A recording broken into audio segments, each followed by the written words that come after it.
Right, we're back, guys. The stream's back. I'm loving this. That's a classic. Would you look at that? Rise of the Vincel. Yeah, it's unreal, isn't it? He's a dangerous man. He'll choke you out without you saying a word. Smoothie is the Rat King. All but a joke. 'Twas harmless banter. Are you kidding me? What you made of my man? Oh! Yay! Now the game's starting up. Now the game begins.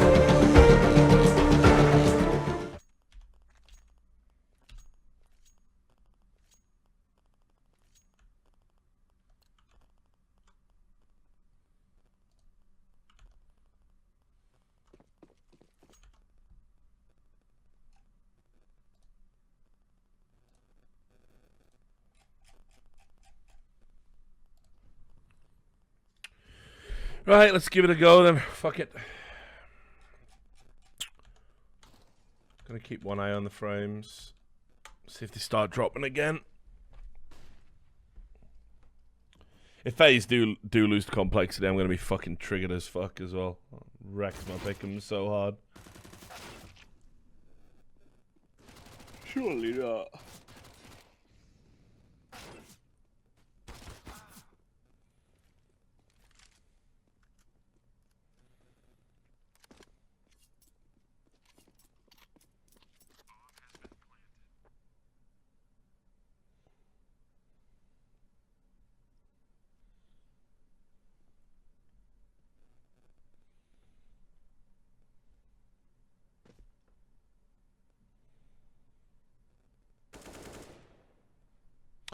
Thanks for the sub there.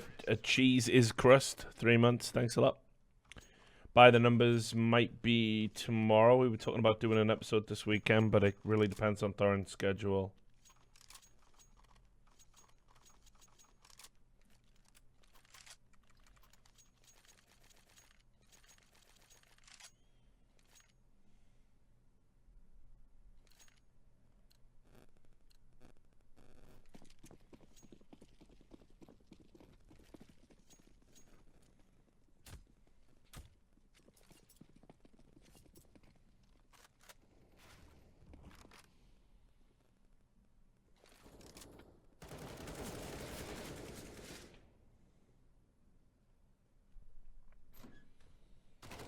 Man, you can tell it's fucking hit Saturday already. Everyone's fucked. Like, no one can even be bothered to talk. We're just out like, just watching the game. Yeah, let's just get to the end. Just get to the end. Order some food. Like, I might need some carbs first. Is that what it is? Yeah. I'm gonna have a sniff. Yeah. Not an actual sniff. Like, I mean, a sniff. And Yeah, what do we? that'd fucking help you out as well. Then.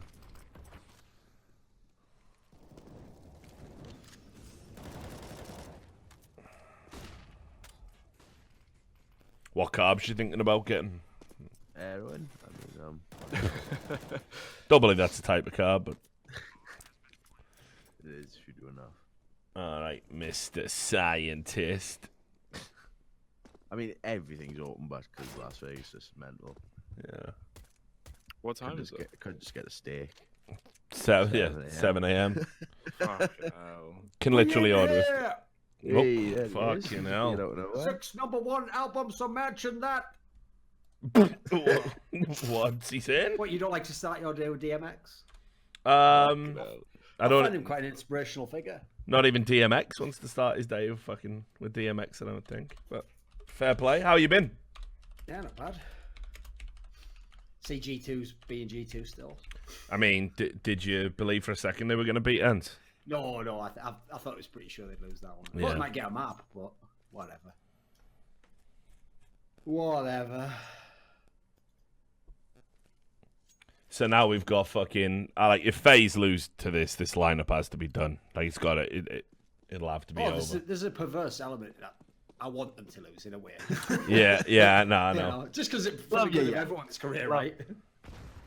Exactly. You know, it's like wanting your friend to completely bottom out in his drug addiction so you can get help. Did I say that out loud? No, that's actually a pretty on point analogy, I'd say, all things considered. And Nico's like, no, I can quit anytime I want. Just one last ego injection. Yeah. Listen, I can prove I can quit anytime I want. I'm just gonna have one big blowout tonight.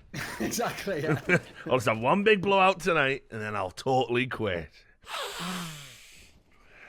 I'm the in-game leader, me. Mental, of course.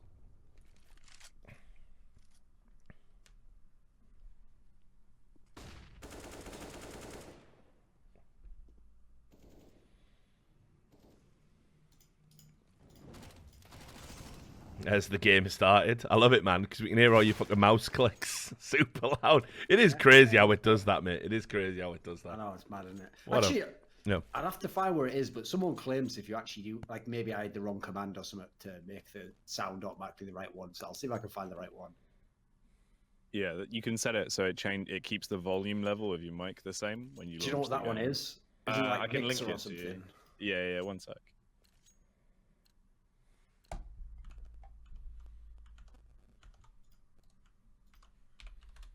It's S&D_mixer. I don't know which one of those it is, to be honest. I just typed it in. Console. It's either master level or DSP. No, I think it's this one. It should be voice_mixer volume, I think. There you go,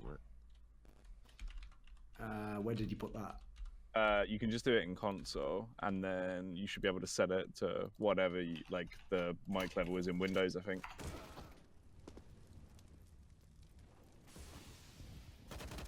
So like if you do voice_mixer_volume, and then basically so like 0.80 would be 80%, if you know what I mean, like in Windows. Sure. So whatever your microphone volume is, just do it like the same in game, and then it will keep it that way every time you launch it. I'll give this a go. I'll see if it works.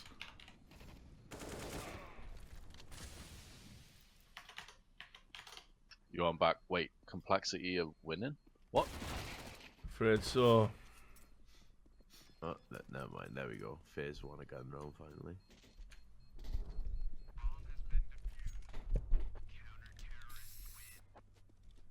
Shared tech support, mate.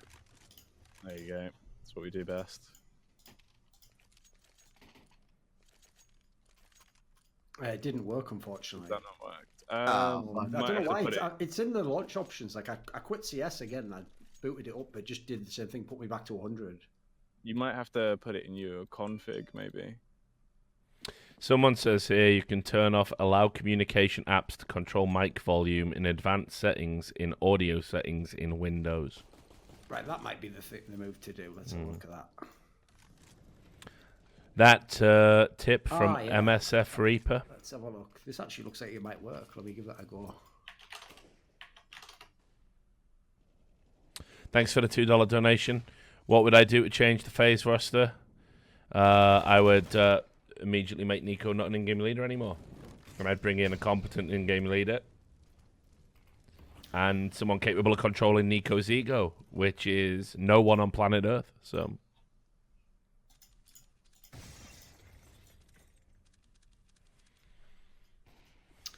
That didn't work either. So getting baited by literally everything at this point in time. So it's ridiculous, isn't it? thanks for if the you, $3 Add donation. it to the launch options, around. Yeah, just no, put it in your config, because that's probably what it is. It That's probably long, just didn't though. say. Yeah, but it doesn't. You just have to open it and slap it in there, and it'll work. That's what the bishop said to the actress. So. Because that's the command. If you just put that in, that should do it.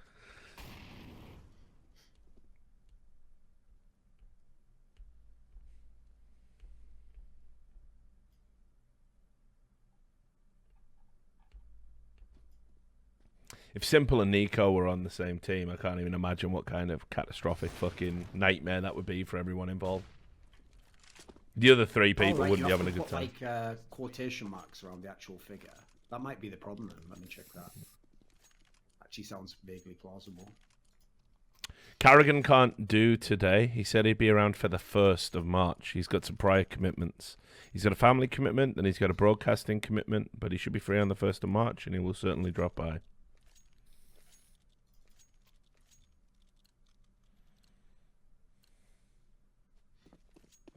Alright then, so if you put 5 players together with the biggest egos, who would be in that line?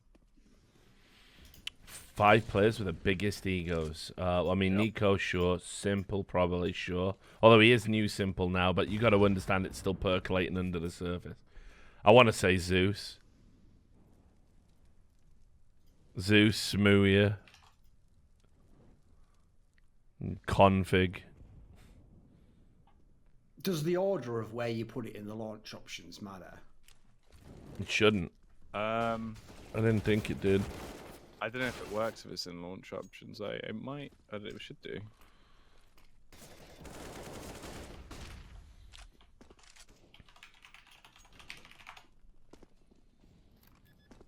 How's this happening? FaZe have lost it all, mate. Oh, mate, this is worse than NRG, innit?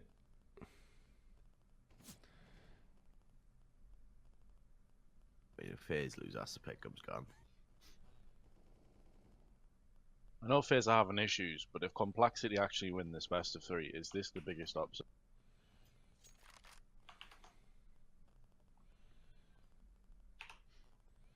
You say that they don't play this map, but they used to be really good on it under Carrigan.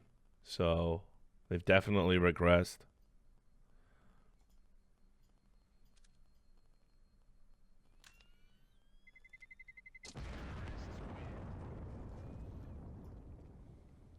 Duncan, if the one I sent you there, if you go there and then just put it inside the config, it should work every time, because that's what I had to do with mine. Right, let me have a look.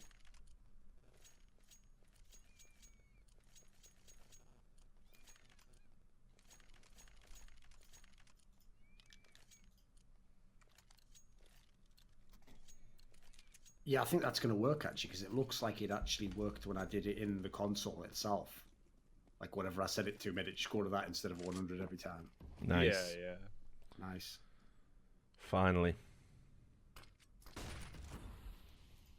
I think it's just because it doesn't save if it's not in the config for some reason.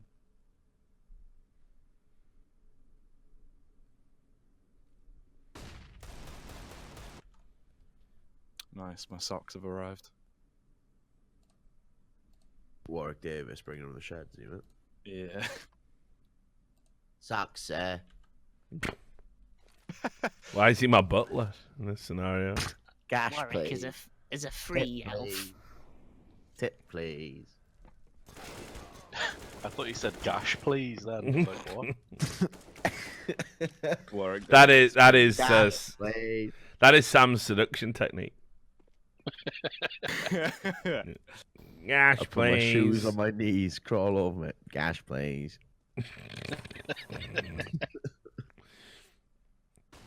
Fucking the old classic shoes on the knees. I haven't thought about that for ages.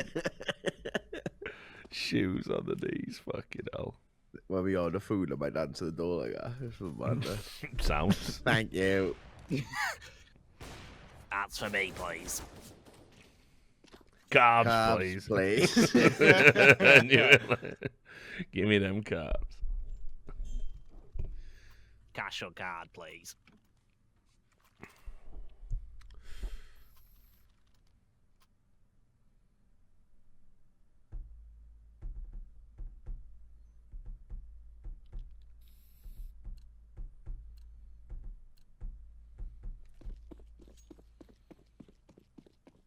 Sado making PR for this stream? Why? What's going on? What did Sado say?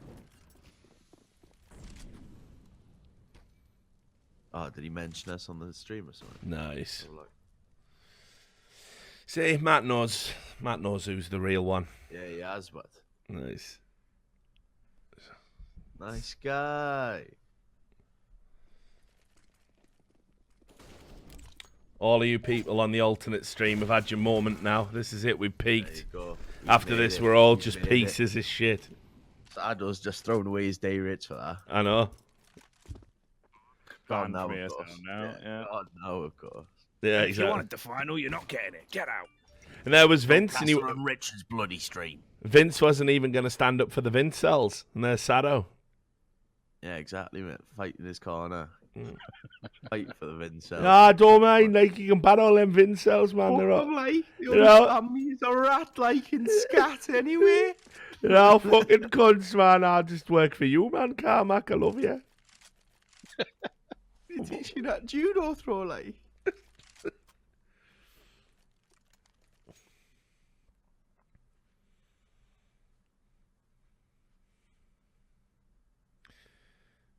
Someone put Machine and Pimp cast in the final. That'd be fucking hilarious. I'd love that. That'd trigger everyone. No one would be fucking enjoying that outcome. All the fucking casters who've gone there. Surely I'm getting the final. You having a laugh? You having a laugh? Eric Hitchmore. Do appreciate though that there would definitely be some mad hypocrite fans who the same fans where like if their duo doesn't do the game are like, why are these random people casting? Like as long as it's the people they like. Oh, Yeah. brilliant! Why don't you give them a chance? Yeah, I know. Yeah. I've always loved that angle. Like it just generally is a life philosophy. I love the idea of giving people chances because what they really mean is just take this person who's never done or given any indication they could do something, and just imagine it's a Disney movie and just let them have a crack at it. You know, on the biggest stage ever. Yeah. See that guy over there? Just give him a chance to be a pilot on your commercial flight. What could go... Well, I mean, if they were willing to agree to that, then Yeah. you know, I'd sort of let the philosophy play out. Exactly. Just wouldn't be able to play it. Exactly.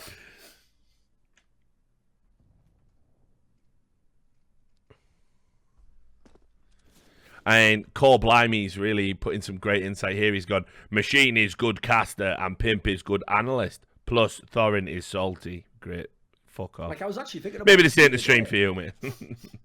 right? Our actual industry is proof that having a minimum wage doesn't work because you actually, like, you could mathematically show that a person who is just a random, like not well-known esports journalist who you would pay whatever the minimum wage would be in any major developed country could not possibly provide the value required to even make back that minimum wage for what work they would do. Of course not. It wouldn't, like, literally wouldn't work.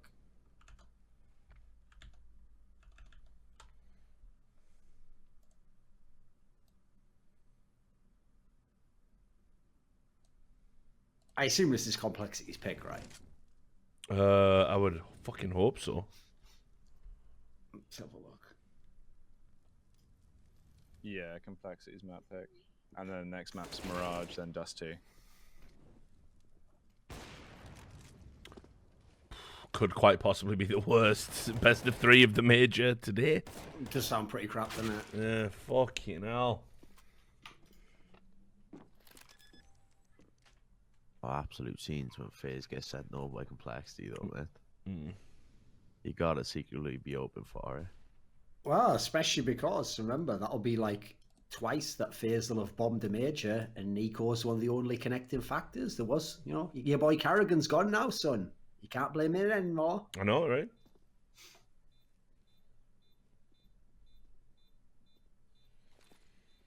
Sadly, I have learned since a long, long time ago that like most people in esports are incapable of considering 2 factors at once. So as long as Nico continues to be a good individual player, then apparently none of the other things he does can be wrong.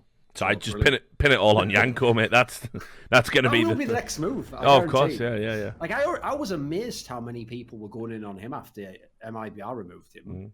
Yeah. Like you would have literally thought they'd bombed every tournament the way people were talking like that. Then again, I don't know why in 2019 I'm surprised at the ungrateful nature of a certain fan base. I know, right? So I'm still like expecting that to pan out somehow. No, and I mean, it was like when Tarek was talking about it when he was on the stream, right? And he was like saying that Yanko tried to bring in some things that was like going to encourage team cohesion. You can see immediately the period where the writing was on the wall for him. Look, guys, Tarek and Stewie need you to speak English a bit more and include them a bit more. Is that all right? In fact, actually, I'm not even going to ask if it's all right. I'm the coach. I'm making it a rule. And there was Fallen, just sharpening his best knives. You're done for, Yanko. You will get all the blame. Right, I'm just going to eat back in a minute. Yeah, do it.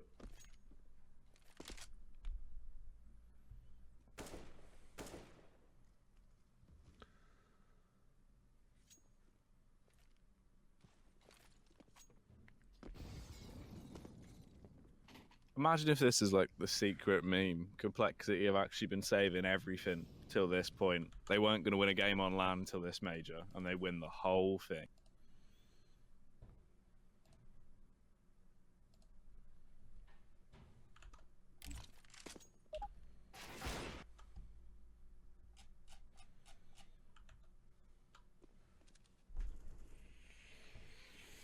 Don't think that's going to happen, but it's a nice dream. Definitely not, but could be.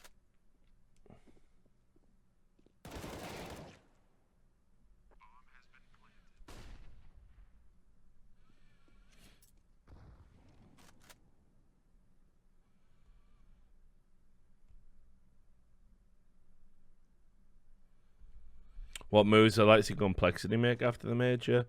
Cut Ricky. Cut Ricky for anyone. Cut Ricky for anyone would be the move.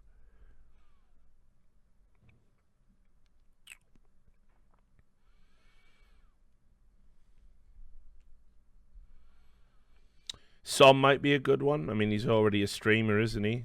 Could work alongside Nothing pretty well. He's got potential.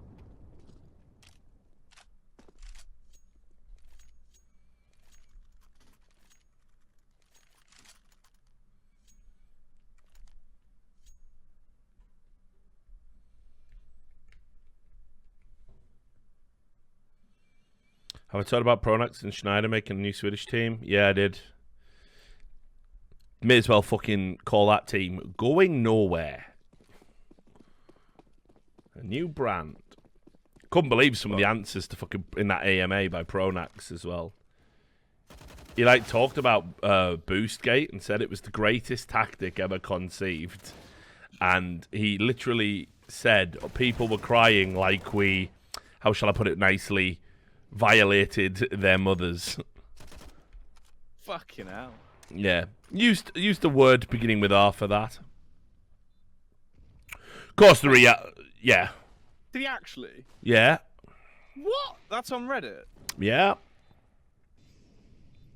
Why has he gone full smooth? What the fuck? Like, why is he just writing mental statements? I guess he doesn't give a fuck. I mean, the reality is, I mean, also there's a cultural consideration. I've said this before. It doesn't mean the same thing in a lot of countries. And, of course, Americans get to dictate what words mean the world over.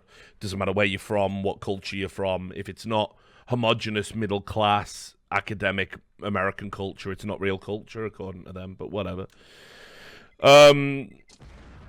The reality is, like, I think he's, like, you know, I don't think he gives a fuck. I really don't. I think he's just like, what are you going to do to me?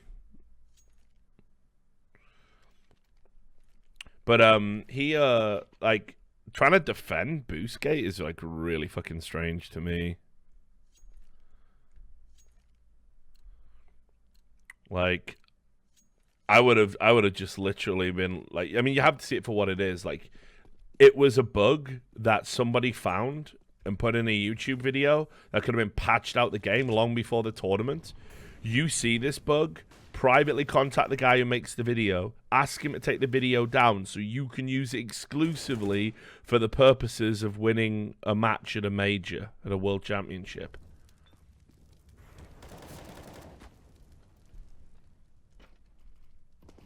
So I don't know. I don't know what to say about that. Like,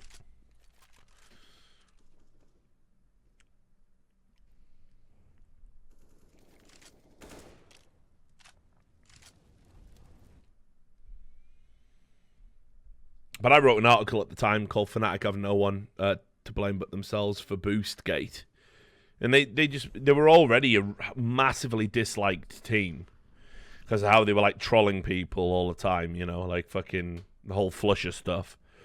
It was just like, listen, maybe don't do that. Maybe try and take some moral high ground. Nah. But the whole way it was handled at the time was pathetic. DreamHack admins and LDLC and stuff.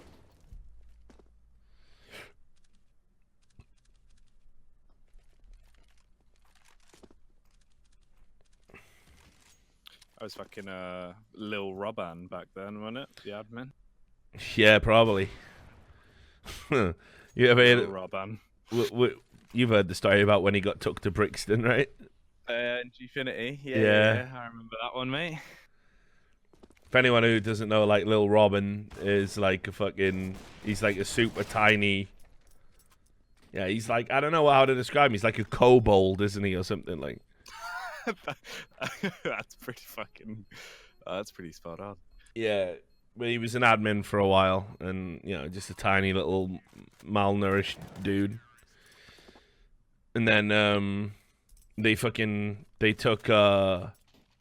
like, he was out at Gfinity, he was drunk. He's over in Brixton, and, like, some big lads came over to him, and were just like, you're gonna withdraw the maximum amount you can withdraw from this ATM. And of course, he can't do nothing. He's like literally the size of one of these guys' arms, you know.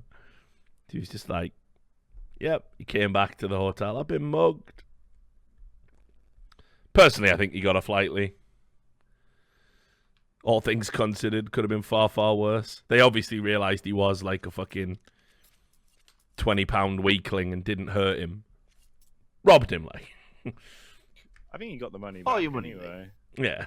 You always do. That's what I mean. Yeah. It's probably the best fucking robbing ever. That's reasonable, Sure, that. take it. Yeah, just don't harm me. As far as Robins go, reasonable as fuck. Yeah. Very civil robbing. Yeah, you know, we're not like you Americans. Yes, we have a little bit of class even when we mug people. Excuse me, sir, you're going to come to this ATM and withdraw the maximum amount you can for the day. You will deposit it in my hand, and then I will let you go. A gentleman's agreement. There'll be no roughing. Yes. Now, I am carrying a Kosh that I bought from Liam Neeson. He said he didn't need it anymore. And I'm not afraid to use it, but please don't put me in that situation. He said something about a bastard. Fucking hell. Mental Liam Neeson. Fucking hell, I didn't say it, mate. Fucking Liam Neeson, the one who's mentally ill. Yeah, he is, like. Yeah, I did. I still can't believe people were trying to defend Liam Neeson for that. It's mental. It's like mind-blowingly mental. No, by admitting to it, he's starting a very powerful and important discussion. Nah, he was just a racist lunatic, mate. I don't know what else to say. Like, you know.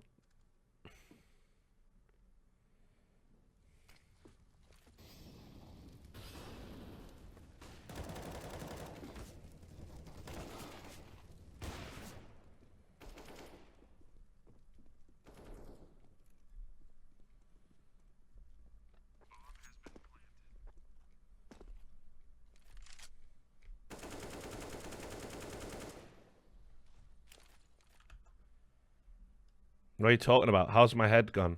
You obviously don't know what Liam Neeson said. If that's not a racist statement, I don't know what is. He literally said he was trying to track down black people for the express purpose of beating them up. I mean, I don't know what else. Not racist? Is that where we're at? Are you fucking that mental?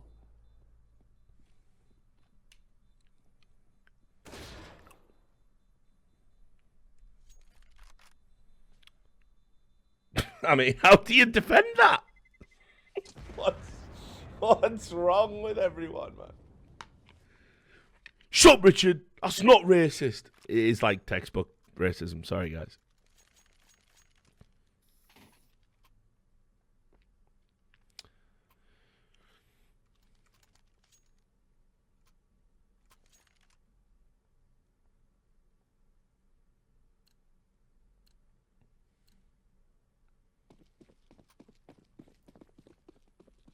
Oh, God. I've unleashed the morons. What can I say? Sorry, guys. There'll be no audio while everyone that says something stupid is banned from ever saying anything stupid in my chat again.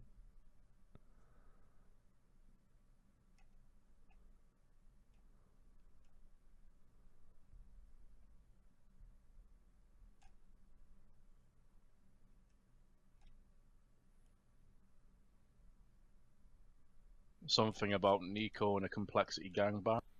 Yeah, not bad.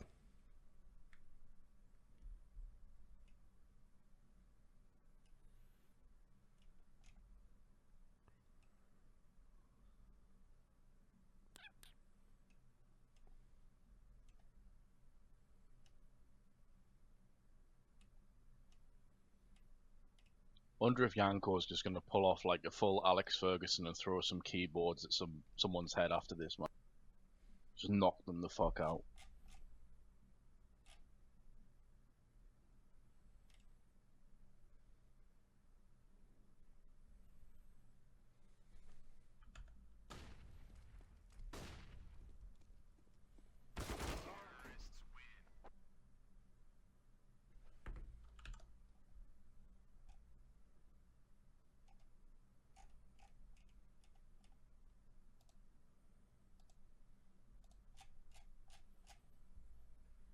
Nico 4-10. He's doing a good job at in-game leading, though, so there's that. Carrigan died for this. Shut up!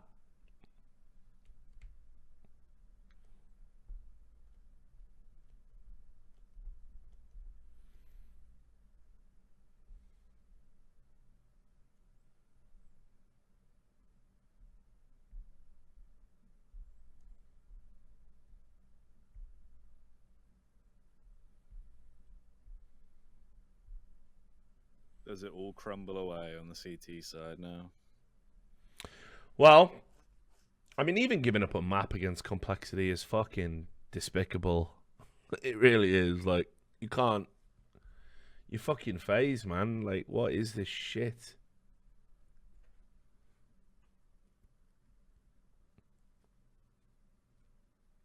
I bet Carrigan's fucking loving this. Like, can you blame him? He was tweeting about the game. Oh yeah, he said he's watching it. I messaged him today. He's got to Right. he's got to go over with his parents. That's why he couldn't come in for this series. But he said he's going to come around. He'll be around March the 1st. So we won't get him till next week. But he said he's like spent no time with his family. Like he wants to go and catch up with them. Can't begrudge him that, you know. Can't say. But you promised you'd come on the No Majors Club, Finn. Don't you want to hang out with me instead of your family? No, I I can't don't. believe you've done this. I know, innit? The betrayal, like. People saying, look at his Twitter. Okay, well, what's he fucking... I bet he's done a fucking spicy meatball of a tweet, and he don't give a fuck, mate. That was a beautiful 2 times wave. Go on B. Perfect call as well. Yeah, he's fucking watching. He's watching, mate. Fucking right. I'd stick it right up him, mate. It's an absolute joke.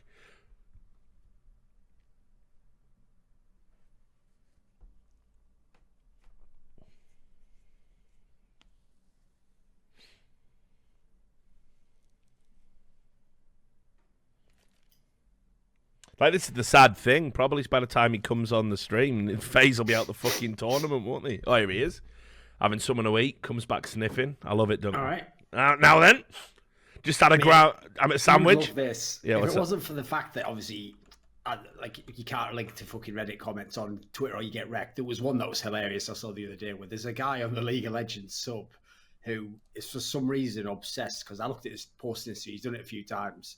He goes into threads that are like about my work and tries to convince people that I'm a cocaine addict, and like he's like built a whole like sort of theory around it. So for example, he said like because one time when I did like that talk show I do with like Loco Doco, because we do it live. One time I had to tell him at the end of the episode, like, oh, I've got to, I've got like a hard out at the hour because I've got to do something else.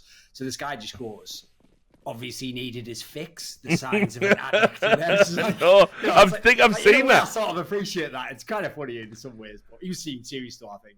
No, I think I've seen that before. Like, it's probably the same dude. How much coke does this guy imagine I'd have to do with all the content I'm doing? Like, no, but that's the point. He thinks he does think you have a daily coke habit. Like, I'm just straight Escobaring it up all the way.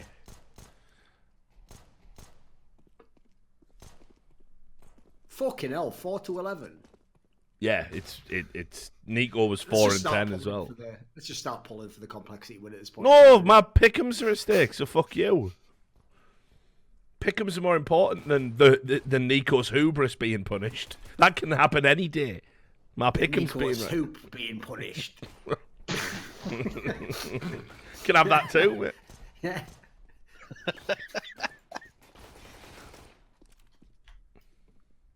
By that, you of course mean a basketball hoop and yes. Carrigan, authority. Carrigan dunking on him like he just did on Twitter.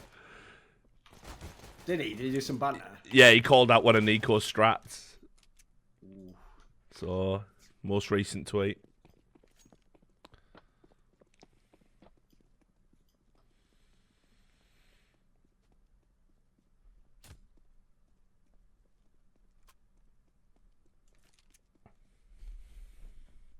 I'm in love with the cocoa.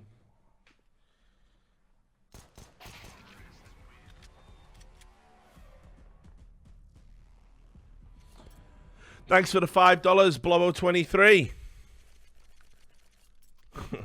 Actually, you donated $5 to continue an argument with me that you're wrong about. I don't care, mate. But thanks for the money. I'll be sure to burn $5 later today in your honor.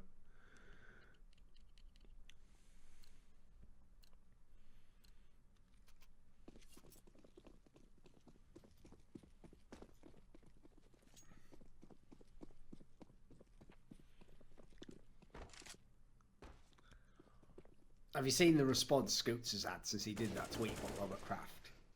Oh, I dread to think. All that needs to be said is like, this is how bad Overwatch fans are. Their real tactic to defend this scenario is like, why aren't you mentioning that he owns the Patriots? It's like, well, Because that's not I'm relevant to eSports, is you're it, you daft cunt? this Yeah. is eSports, you know. It's not exactly fucking rocket science to figure out, is it?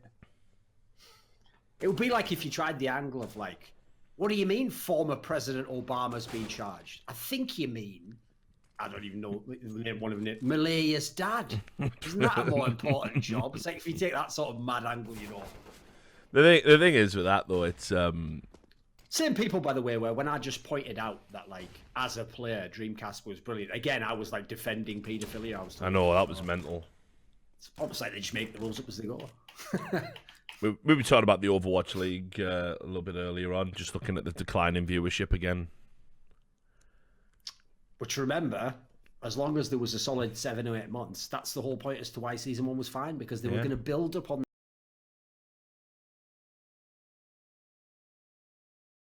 around V when you're talking about any franchise model.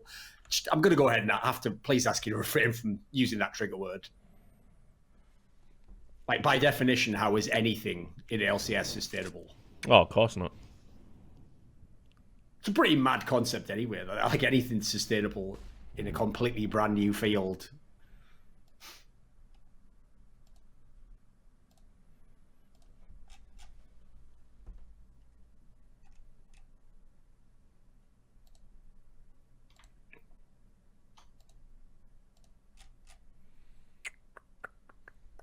Don't think I was ready for a world in which Shazam's top fragging against this lineup of players. Nah. In 2019. And Nico got the lowest number of frags on the server. On a server that includes Ricky being on it. Hideous times.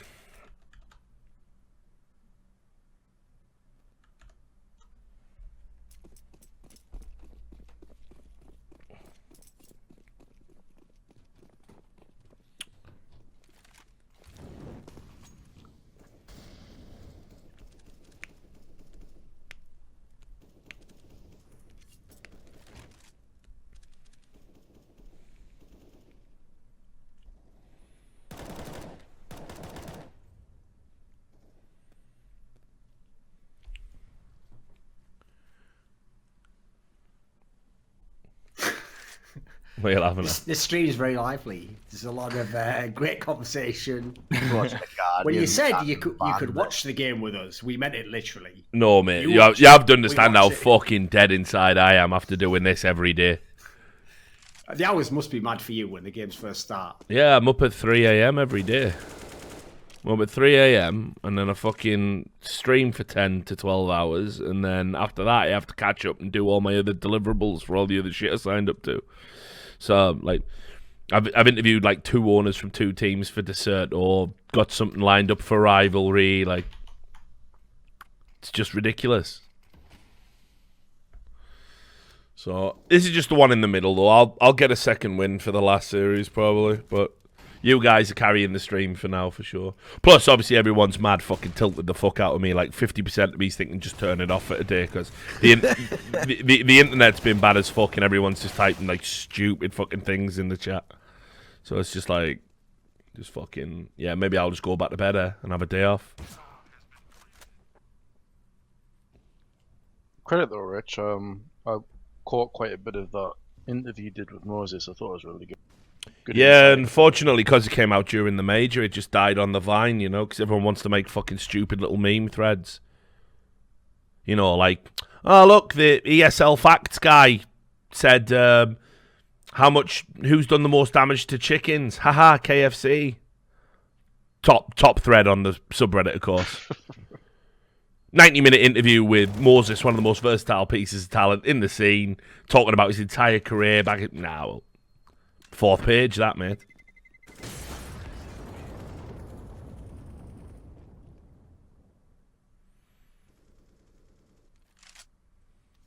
To the flames, of course. Yeah, put a little more.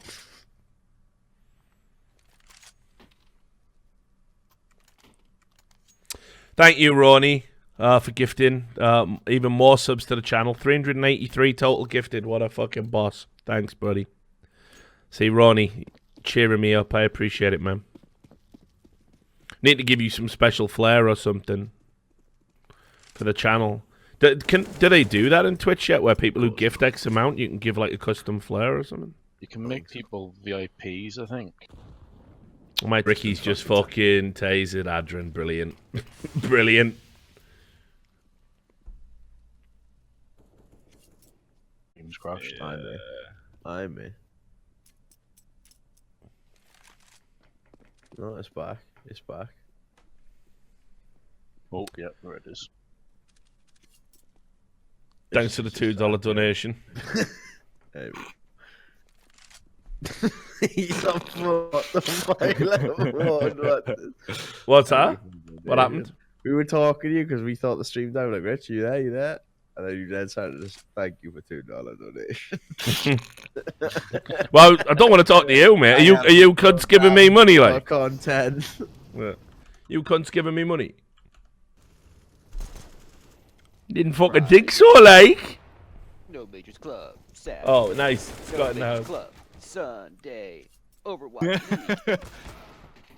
God. I've got a headache. I don't want to go to the Overwatch League, so I didn't. So I went and got a handy Overwatch League. Jesus Christ. Fucking hell. Hi guys. Do we know for a fact it was a hand job, by the way? We don't know. Okay. What I did read is that there was no sexual intercourse by anybody, so it's oral or manual. So blowjobs or hand jobs is what they all got, is what it sounds like. Because they filmed this whole thing, right? It's all on tape, right? Is that what it's really called? Manual? I don't. No, there's a different. No, I think it was a guy called Manuel. Manuel, yeah, my accent's fucked up. Sorry, John. I got that all wrong. No, it's allegedly. There is a word for it. Like oral, obviously, is what it is. But I can't remember what it is. Maybe chat knows it. I just read it. Oh, fucking that crease me. It could be manual, like a manual stick shift. No, I'm pretty sure it is. I'm pretty sure it's like. Is it manual? Yeah, I'm pretty sure it is manual relief or something. Yeah. Just wondered if that was. Yeah, because it was the whatever the legal term was. Yeah. Because it was another. It was like from one of the Florida news agencies, so obviously they're reporting on it a little deeper, and they're starting to interview the people in the strip mall, the other businesses. Yeah, we thought it was kind of shady that, no women ever went in there to get a massage. There's like a Thai restaurant there and shit. And then one guy tells a story. Yeah, one guy tells a story that, like months ago, the police basically swarmed in and raided the place. The police... All came out looking relaxed as fuck, though. Didn't find anything. No, but the police told all the other tenants of this little strip mall were like, well, what's going on? And the police basically said, there was a bomb threat called into here. We're checking it out. But they didn't evacuate anybody else. Like, they didn't tell this business owner to leave the strip mall. So he was already like, well, that's weird. But what it turns out is what they were doing is they cleared the massage parlor to put all the cameras in. Right? Because then the police basically set up a sting operation. That's how they have all the cameras in there, right? And then they spent the next couple of months filming everybody, and then they would film them, and then pull the Johns over down the street and say, okay, what'd you get? Who, Do you know the reason why they actually this whole invented thing that up. term, by the way? A sting operation? You know why that's what they call it? Why is that? Because the thing is, when they run one of those operations, every breath you take and every move you make. I was wondering, where the fuck are you going? That's fucking terrible, mate. Reference point. No, 80s reference there, so. Nothing like a good old Sting police stalking song. Exactly. They call them in Vince's part of the world, they call it a topless hand shandy, like. You give us a fucking topless hand shandy now. So the So top. think about it. Like if you think of like the movie sting operations, right? Two guys sitting in a van drinking Sure. shitty coffee, right? Yeah. You're used to seeing like construction workers drive in and get hand jobs. All of a sudden, this limo pulls in, and this white-haired guy in a suit walks out, and you're like, "Is that him?"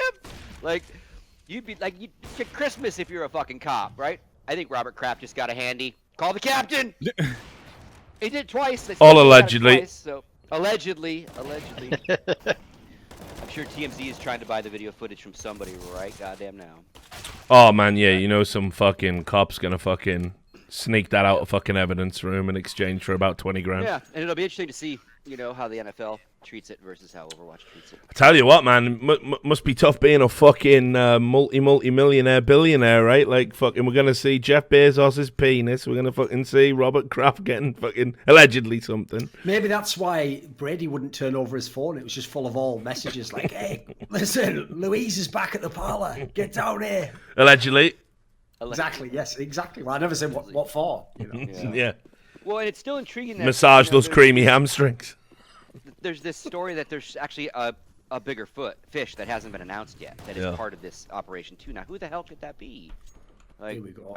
I guess a bigger sports star, maybe a politician or some sort. Sure. I mean, a lot of people were like, I asked the question last night, and people were like, well, Trump lives right down the street. I'm like, oh. Of course. No, but it, okay." He listen, might have to be referenced. at the end of the day, if it was fucking Trump, mate, it would. That's what you lead with.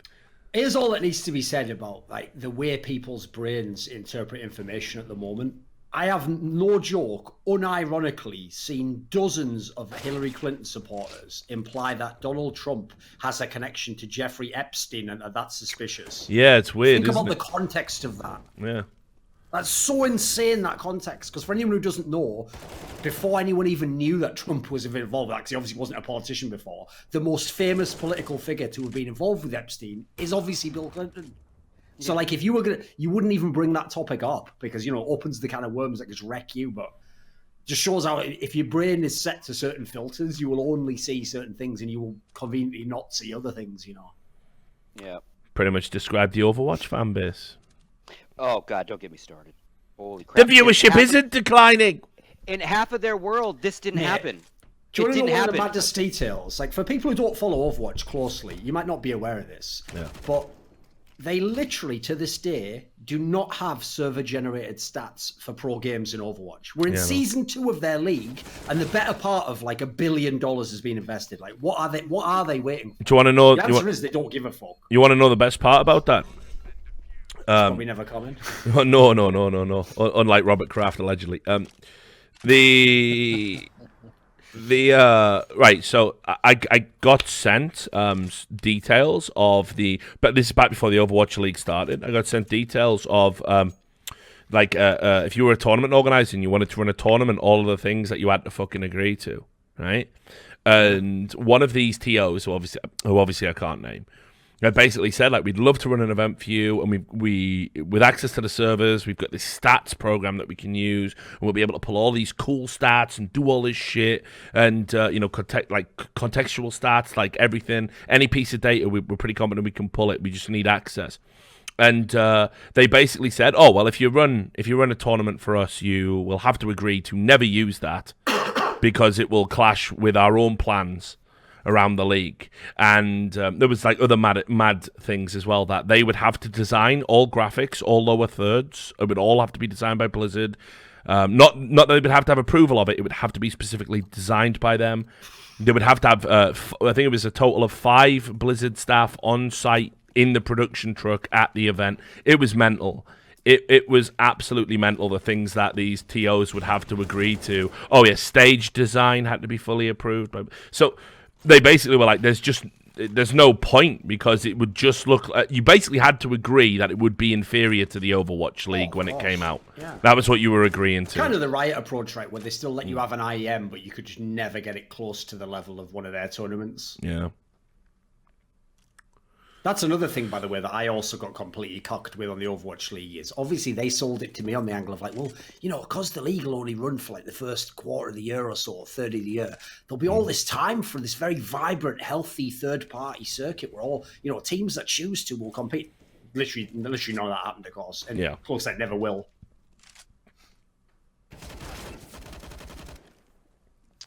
Yeah, my timeline got ugly yesterday on the craft shit. Like, they're literally.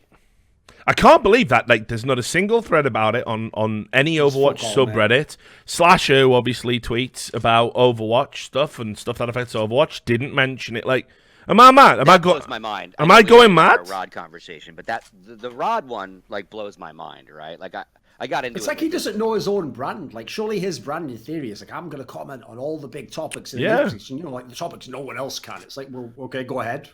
Yeah, like, and I had some, like, what I got a lot of yesterday was, because I mentioned it in the context of what I care about, which is eSports. So when I tweeted the initial tweet, it was that the poster boy Overwatch team owner, Robert Kraft, got busted. I didn't mention how much he's worth. I didn't mention Patriots, because I don't give a fuck. I don't watch football. I don't give a shit. Like, to me, his connection in my world is that he's given a lot of money. Of course. And, you know, so that's what I tweeted. That makes perfect sense, Scoop. And I never tweet about sports, really, unless, like, maybe I'm watching the Super Bowl, but, like, I'm not a sports guy, really, in that sense. So I just send it out. Thanks a lot, Nep. Appreciate it, buddy. What, you're not going to mention that he owns the MLS team or the Patriots? Pretty disingenuous. Like, and another guy comes and basically says, another guy comes who actually writes, or his coverage guy puts fucking scores in for a news site for Overwatch, a shitty one, like Amped News 15 years ago was better looking and operating. But anyway, and he comes at me and goes, yeah, by not mentioning that shit, it's actually you're lying by omission. And I'm like, wait, now you're calling me a liar because my tweet mentions what I wanted to mention? What fucking world do we live in? So then I go to this guy's news coverage site. Again, pure Overwatch news site. That's all they do. And it's like a forum / like shitty site anyway. And they've got all the standard generic news. This contender team, this coach gets hired, this guy gets moved to this team. Contenders news, Overwatch news. And while I'm arguing with this guy, they've not reported. They haven't put up a quick little blurb or anything, right? And I'm like, okay, this guy works for a company that should actually be covering this. This is news. This is global news at this point. And they're ignoring it, right? And so then I waited. I'm like, okay, I'll give them the benefit of the doubt. I'll wait all night, and they have news about the Dragons winning, like they were active last night. The news kept flowing. Still not a peep, right? And so so I just started hitting them with the hippo. They all get the hippo now, man. The big fat screaming hippo, because that's all they like. You're a journalist and you're telling me what I should tweet, and you're not even covering arguably the biggest scandal of your league that you're coving. They're all cucked, right? They're afraid to piss off the big mighty Blizzard, or they won't get a press pass, or they won't get an interview. And it's like, and then Rod. Okay, so I'll get Rod out of the way. This is the guy that just the other day we were talking about, and he defends the right to lay everybody to fucking waste, right? That is, he should lay everybody to waste. That is his fucking job, right? I don't care if we're friends. I'm outing you. I'm leaking everything. That's a job of a fucking journalist. Yay, wave the flag. Not a fucking word. I'm pissed. I am pissed about this because this is the new Rod, right? The old Rod, and Rod's also a sports fan, right? He's a New York sports junkie. He would be relishing that Kraft, the Boston guy, is mired in this bullshit, right? Yeah. And he's not said not a word, no retweets, no tweets, no conversations, but he went off on the Fortnite prize purse, and then he went off on the Dragons winning their first win. So he literally has a 6-hour block of news that he's just ignored, right? That tells me that I've made the right vibe about this guy right now. Like, you won't even, like, you of all people are afraid to just link to the ESPN story? Are you fucking kidding me, man? Anyway, that's it. Yeah. It's just so, like, if you're going to be an asshole like us and always be an asshole, yeah, right? Like, look, you can't have it both ways, bro. At least just don't make it so fucking transparent about what you're being selective about, right? That's the key thing. I wouldn't be surprised if he's not on some sort of New York XL payroll. Under the covers. Would be, well, put it this way, he definitely has gone out of his way to point out every time they've had like a bloody fan meetup or some guff. Yeah, and he lives in New York, so I get that too. But who knows? But it's just again, big hippo award, man. You get the screaming hippo too, man. Like since you were in the middle of your rant, I tried to avoid laughing when you said he was a New York sports junkie, but it's childish. It's childish, guys. But I'm not immune to it. Wow. Yeah. It depends on the interview, really. That's my Overwatch rants for the day. The news will continue. Yeah. But here's another thing. It is relevant to player interests as well, because this is what I said on the stream earlier before you guys came on. You know, they can't. Rondon just scored. Good, great, awesome. They can't give him a fine or even address it, because then that is the penalty for players.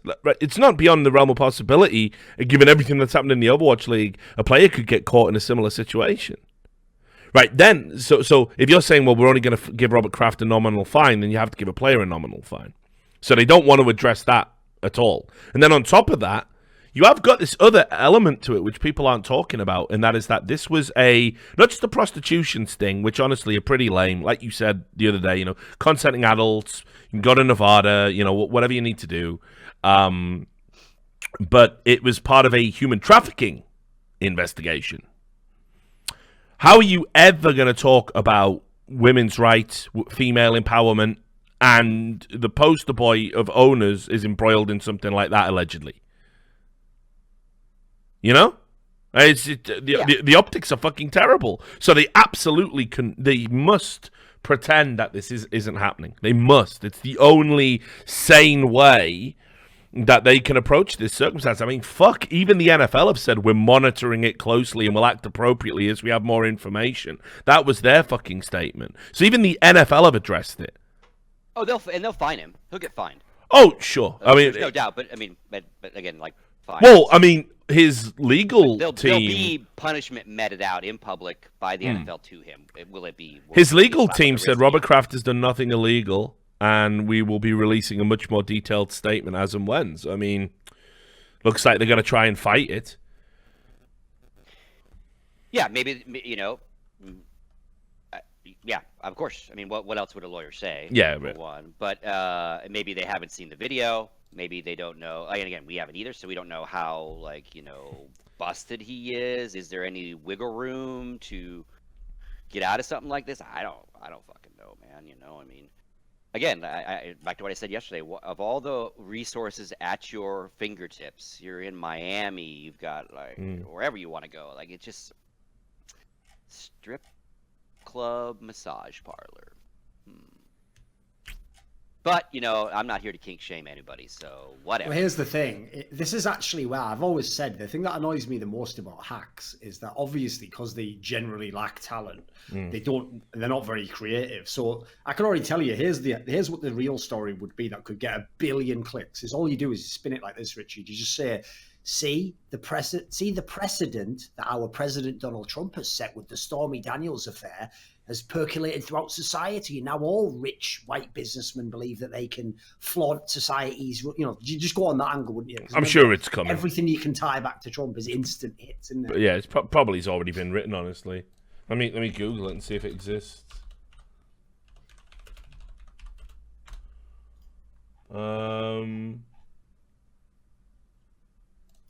It's just crazy, man. Let me have a look. So Vox wrote something. Oh, here you go. Yeah, Vox did it. Of course they did. Of course it was Vox. They actually did that angle? Yeah, listen.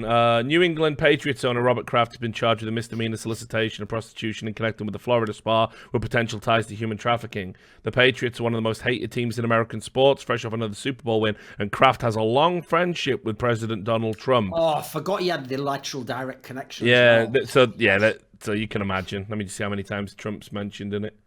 Well, and you know, like Mar-a-Lago is like 20 minutes away. His Trump's golf course is like 10 minutes away in Jupiter. Like, yeah, here it is. So it goes down a few paragraphs outlining it, and then it talks about Deflategate for some reason, okay? And then it goes, so you have the perennial winners with some apparently lax ethics. That would be enough to turn up the Schadenfreude when Friday's news broke, but Kraft and his football team also have the somewhat dubious distinction of being favourites of Donald Trump's, as if that's worse.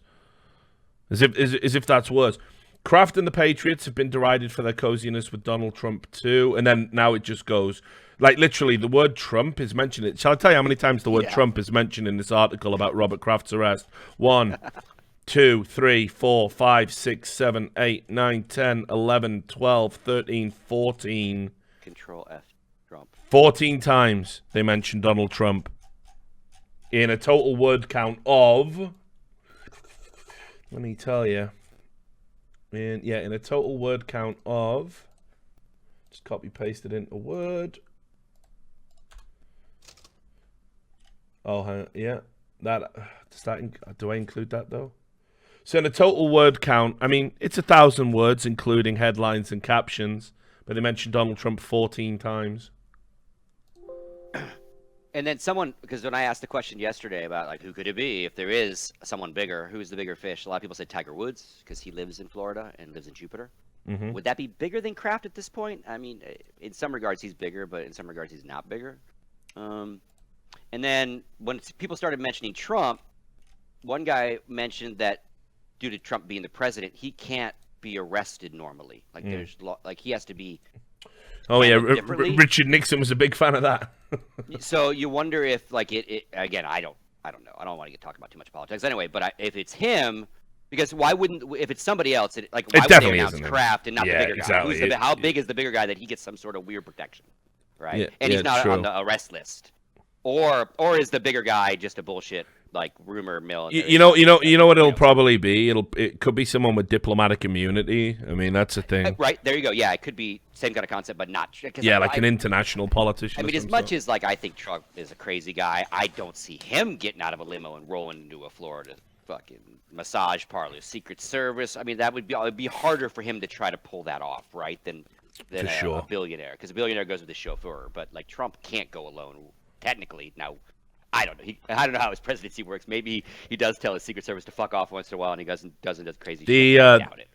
the other angle that the Mercury News went with, Duncan, is that it makes Ivanka Trump a hypocrite because she's an anti-human trafficking crusader. Of course, yeah. So there you go. It would be so. Who knows? Someone just said so it's a chat. I've always been a big fan of that loophole that not liking Donald Trump the person means you're allowed to send any amount of abuse you want to women that happen to be related to him. Yeah, no, it's great. I almost would have thought in isolation that was harassing women, but far be it from me. Again, the rules are not for me to make up. Yeah, you crazy, Duncan. You so crazy. Anyway, I'll do my Ben Elton. A little bit of politics there, and then we'll just get back into the fucking... Well, maybe the person that was there was DJ Khaled, and the thing is, it was him refusing to eat their box that actually caused the whole problem, Right. To be fair as well, you think about him refusing to fucking you think about what you think what DJ Khaled said, and they had him at an Overwatch gig as well. Yeah. DJ Khaled, your hero. Come on, grow up. No, just for taking that stand against eating puss. You're so mentally ill. No. That one area made me gain a level of respect for him. I think I might have a fire alarm going off. Yeah, no, holy shit! Right. Anyway. Well, on that note, I actually need to leave. Yeah. Right. Yeah. Time to go. Yeah. See. It's banging on the door. On that note. Be selling high. See you later. I'm just on me fucking way, Carmack, mate. I'm giving you a Robert Kraft special now. Give me the fucking final. Hey, I'll see you later, Vincent. See you guys. Yeah, I love you, man. Oh, Christ. What do you want for breakfast, Rich? I think I'm okay with food in, but for this game, so Go on, give me my options then. anything, but Yeah, it is. I know. American breakfast shit. Go on. Well, what are you having? Food, me, like. Fucking hell, it's like being married. This I can't be arsed. No, you decide. Yeah, you decide. Fucking screw up, mate. What are you having? I'm gonna get some eggs Benedict, but I might get something else. See how it goes. Eggs Benedict's a bit too much. Oh, live large, man. Go. Do it. No. Eggs it is. I can't. Save it for Sunday. Get your bennies tomorrow. I thought you moved his mate. I thought you were coming in. No. People are just pissing and moaning about something that definitely isn't true. Apparently, I'm way louder than everyone else today for some reason, but I'm not. I've always wondered, if some of the people watching these shows just aren't aware that they have unduly sensitive hearing, because there's so many times I've checked like levels when people have complained about my shows. I'm like, you can barely even discern the difference there. In fact, you even go like you look at like the waveform, it's the same. It's like I think some people just don't realize that they're like we can't cater to them specifically. To be fair, every person in chat has just got, you are like, Don't give a fuck. Everyone's a prat. reasonable as fuck. Yeah, they're just having a lie, aren't they? 400 Yeah. people. Just make that a bannable phrase now. You are gone. I'm not loud. You've got loud ears.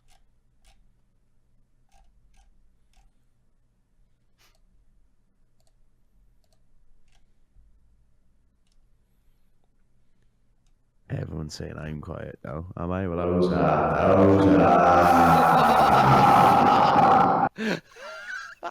Can you grow up? Hell. Hey now. Thank you for that. Fucking hell. I'll wake you up. Hey, what do you want for breakfast, right? I don't know, mate. I'll turn you up a bit on the Discord.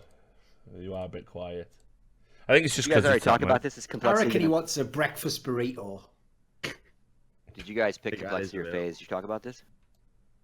Oh, what, the game? Oh, our take on this game is that we just indeed hope that complexity wins because FaZe has been so sort of like lackluster with these players. Like they're gonna have to hit rock bottom before they're gonna do anything, aren't they?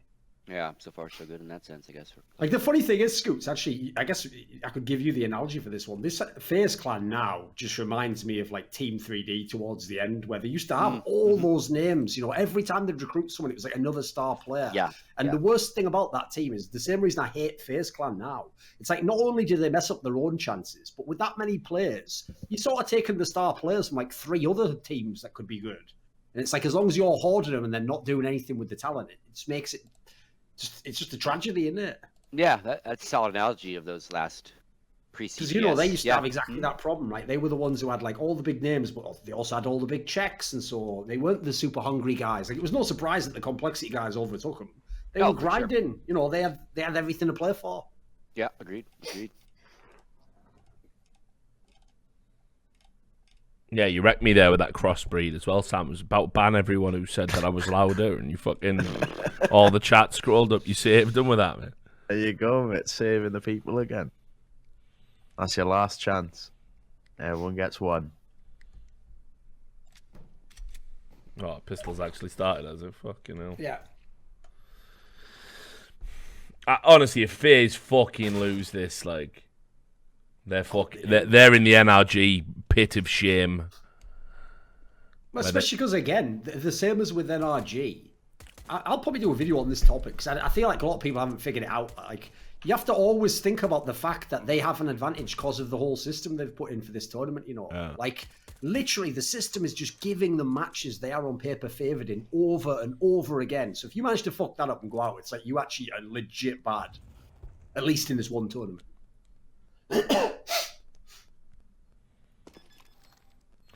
Somebody said, well, it's Bren, so I believe him unless he's having an episode, but he says, fun fact, FaZe has lost all their Mirage games on land this year.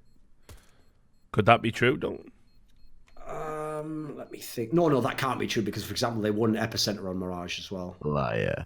Oh, he means in 2019, right? Yeah, No, it could be 2019, right this then. year. Maybe in E-League they lost that map. Like, yeah, maybe right then. Which is telling, by the way, because actually under Carrigan, that was probably their most enduring map, I would say. You know, of all the other ones, like, obviously other ones came and went, but that was usually the map that they were always pretty good on. Someone said they beat C9 on Mirage at E-League. He's had a lie already then? Yeah. Why do they have to lie? I don't understand. know, The worst thing is they're sat there. I always think this, right? They're sat there with literally like a fucking terminal they can open up that accesses all human information collated on the internet using a light, literally at the speed of light across the world. And instead they go, nah, I'll just have a guess. And I reckon it was in 1977, that. You're wrong. It's like, what more do you need at this point in time? If I only had a brain. So I had to go look it up. I guess we could call I by Power a LAN, right? They also beat Yeah, it was a LAN. Luminosity. They beat Luminosity. Now people are saying he's right. Now people are saying he's right. So Of course they are. January. It's like what I Yeah. learned a long time ago is like, you'd think to yourself that if you make the best point possible that like addresses all the things, that would become the most popular. It very rarely does. Like sophistry is just the name of the game. Like I've realized how politics works now. You don't ever really try and like debate someone or counter what they say. You come up with the best sounding reason for what they, whatever it is. Like, so obviously like a classic one is what they were doing to Scoop today. It's like he mentions like, oh, a very famous owner of an Overwatch League team has been charged. They're like, why aren't you mentioning the MLS team? It's like that's not even a counter, is it? But it's to them, it's like nailed him, Got him. got him, Got him. have you? Duncan, something came in the mail today. Exactly. These nuts. Stats. What if it was Got Tom him. Brady? Exactly. What if- well, the No, point was what if the there's boss no took way. Tom to the massage No, there's parlor? no way. already made all the jokes about deflating his balls and all that shit. Reasonable. Doing my QQ Canadian says to tell you, love the content, Richard. Tell Thorin his show with Loco Doco is great. There you go. You got fans in the right. chat. Is he in? Right, Al. Is he in Why the- am I not on that show, Duncan? You could come on an episode if you want. I mean, You have to I realise fucking we hate have League, some- like. Yeah, that's the thing. It'd have to be one where we maybe we would talk about the journalism scene in League or something. Okay, the whole point is that on that show, in theory, we do tailor it more to the guests. So like, it doesn't have to talk about LCS or whatever. Yeah. Obviously, it would be the episode that like. Hey, actually, here's the question. I know in theory, you're not literally 100% banned off League of Legends, but has any content ever been on the sub since you got banned that heavily featured you? Well, no, what they've said is they made up a new rule as well that any content I was in, even if it wasn't my content, counts as my content. Right. Because they banned Seems Chanman. reasonable. They banned Chanman from the subreddit as well. So it'd be a good litmus test to see how unreasonable. Chadman, Sure. that's a whole different thing with Chadman. No, The thing No, is, it's not the end of the they world. they banned his already. videos because You I know, was we on just do it as a unfiltered. one-off. Yeah, probably. I'm just teasing. But the thing is, I think Loco wouldn't mind having you on. I think Yeah, me and he's Loco actually a pretty- fairly curious person in some senses. You No, know? me and Loco are pretty tight. We talked a lot down the years. Yeah, I'll come on and I'll come on in a Tristana cosplay, so get up on the right foot. Goes Braum, mate. Get a fucking Big Show leotard out. Nah, you're all right. Well, How many subs should I do a Big Show cosplay? 4.1 thousand. mate, every day is a Big Show cosplay, really, isn't it? At the moment, like, I eat like Big Show. Oh, The thing is, Vince even has the same sort of like goatee beard. Big I Show used know, to mate. have. No, but he Doesn't reminds really me have the more. rippling physique, but you know. He whatever. reminds me more of Bam Bam Bigelow, I think, like Vince. Like, Actually, he Yeah, does he with the does. bald head, I bet. Yeah. Obviously, when he was alive. Vince or Bam Bam. Okay. Exactly. I never fucking retired, like. But yeah, Bam Bam Bigelow. Is he dead? I think he must be. I'm sure I heard that years ago. Let's have a look. Yep, Bam Bam Bigelow died in 2007. Fucking hell. And meanwhile, it was Ric Flair's 70th birthday yesterday. Organ Apparently, he was failure. only 45 when he died. Fucking hell. Mate, but do you see how he was living? Bam Bam Bigelow, mate. Obviously, he didn't make it to 50. Fucking hell, he was about 400 pounds and he was doing fucking cartwheels. Like, you know what I mean? You're not built for that. Thanks for the Twitch Prime hashtag. Reminder, guys, if you want to support the stream and you're enjoying the content, we do have a target of 4,000 subs. Twitch Primes cost you nothing. You take money away from Jeff Bezos, who's going to get rinsed in his divorce anyway. Give me $2.50 instead of him. It's all good. And you can do Thunderdome as well! ! Thunderdome to hear more about that. And if we reach 25,000 subs, I'll do a Gold Dusk cosplay. Oh, right, now we're talking. 20. You heard him. 25,000 subs, man. I was going to mention this the other day, Rich. Yeah. 'Cause I saw you do that show where you and Nahaz are on it. Which actually, by the way, I have to say, I've told you this already, but Actually, ours has grown on me over the years. He's not that bad. He's a really sound guy, He man. can be pretty. Yeah, some of his points are pretty good. Basically, when he's just not being vitriolic to us, he's actually a pretty reasonable person. But the mad thing is, the sad part is, because now I don't despise him necessarily. It is annoying because the timing would be so perfect to wreck people like him. Because if you remember, the angle that they took after all that load of shit was like, say what you like about Dota, at least we aren't as bloody toxic as CSGO with their pros, throwing games, bloody saying inappropriate things on stream. Because now they're obviously all just like having a borderline defend people, just literally dropping N-bombs and stuff. No, it's been. They've had the worst year I've ever seen in the last sort of 12 months. They had somebody mentioned fucking Bukkake in the middle of an official broadcast, an official ESL broadcast. And somebody says, mate, that reminds me of something that triggered the fuck out of me. All right, one second, just let me shout out these subs. Thanks, Dagrator X, Admiral Plunge. Thanks for the 5 code cow, and thanks for the sub Matesius. Right, sorry, buddy, go.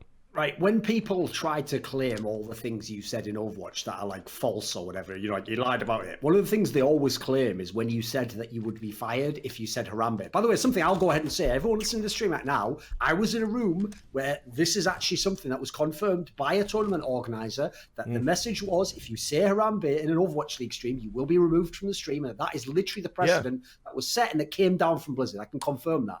Well, the mad thing is, all they did was link to like a thing where Jeff Kaplan made a joke. And then they were like, the logic being that him making a joke on some like award show or something means that like everyone's allowed to say it on stream. Like it doesn't even make sense, does it? Like it's not even a coherent like thread of logic to what they're saying. Jeff Kaplan made one Harambe joke at some fucking talk he did at like South by Southwest or something. Yes, like, something like that. Yeah, and people go up, see, Richie was making it up. Do you know how many staff members of Blizzard have got on record about this? Like, well, not on record, but come forward and told me this. Sure. Independently of each other. Because obviously they've got Winston in the game. He's a giant fucking flying gorilla, isn't he? You know what I mean? At the time, Harambe was a prime meme. So people were fucking saying it. And they just said, like, we can't have Harambe because it's got links to fucking the alt-right or something. Same reason they fucking claim that you can't do an okay... You know, there's a ton of words they're not allowed to say, man. Thanks for the Twitch Prime. Please give a count. Oh, yeah, I know. Although if you look at it cynically, it's totally obvious as to why. Yep. So if you're not allowed to say things seriously, but you're going to say it as a joke, aren't you? Well, let's just ban that as well. Let's just allow no commentary whatsoever from people who don't like it. But they actually...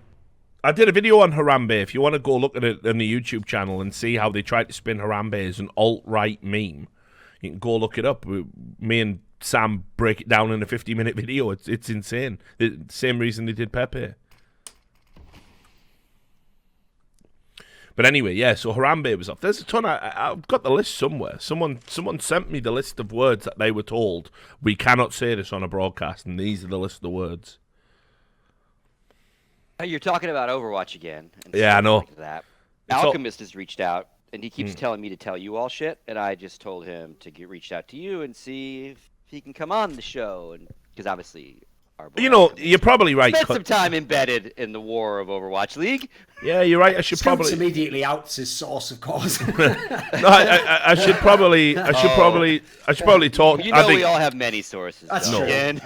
I think that right. I think Jason probably publicly tweets most of this. I don't think he gives a fuck.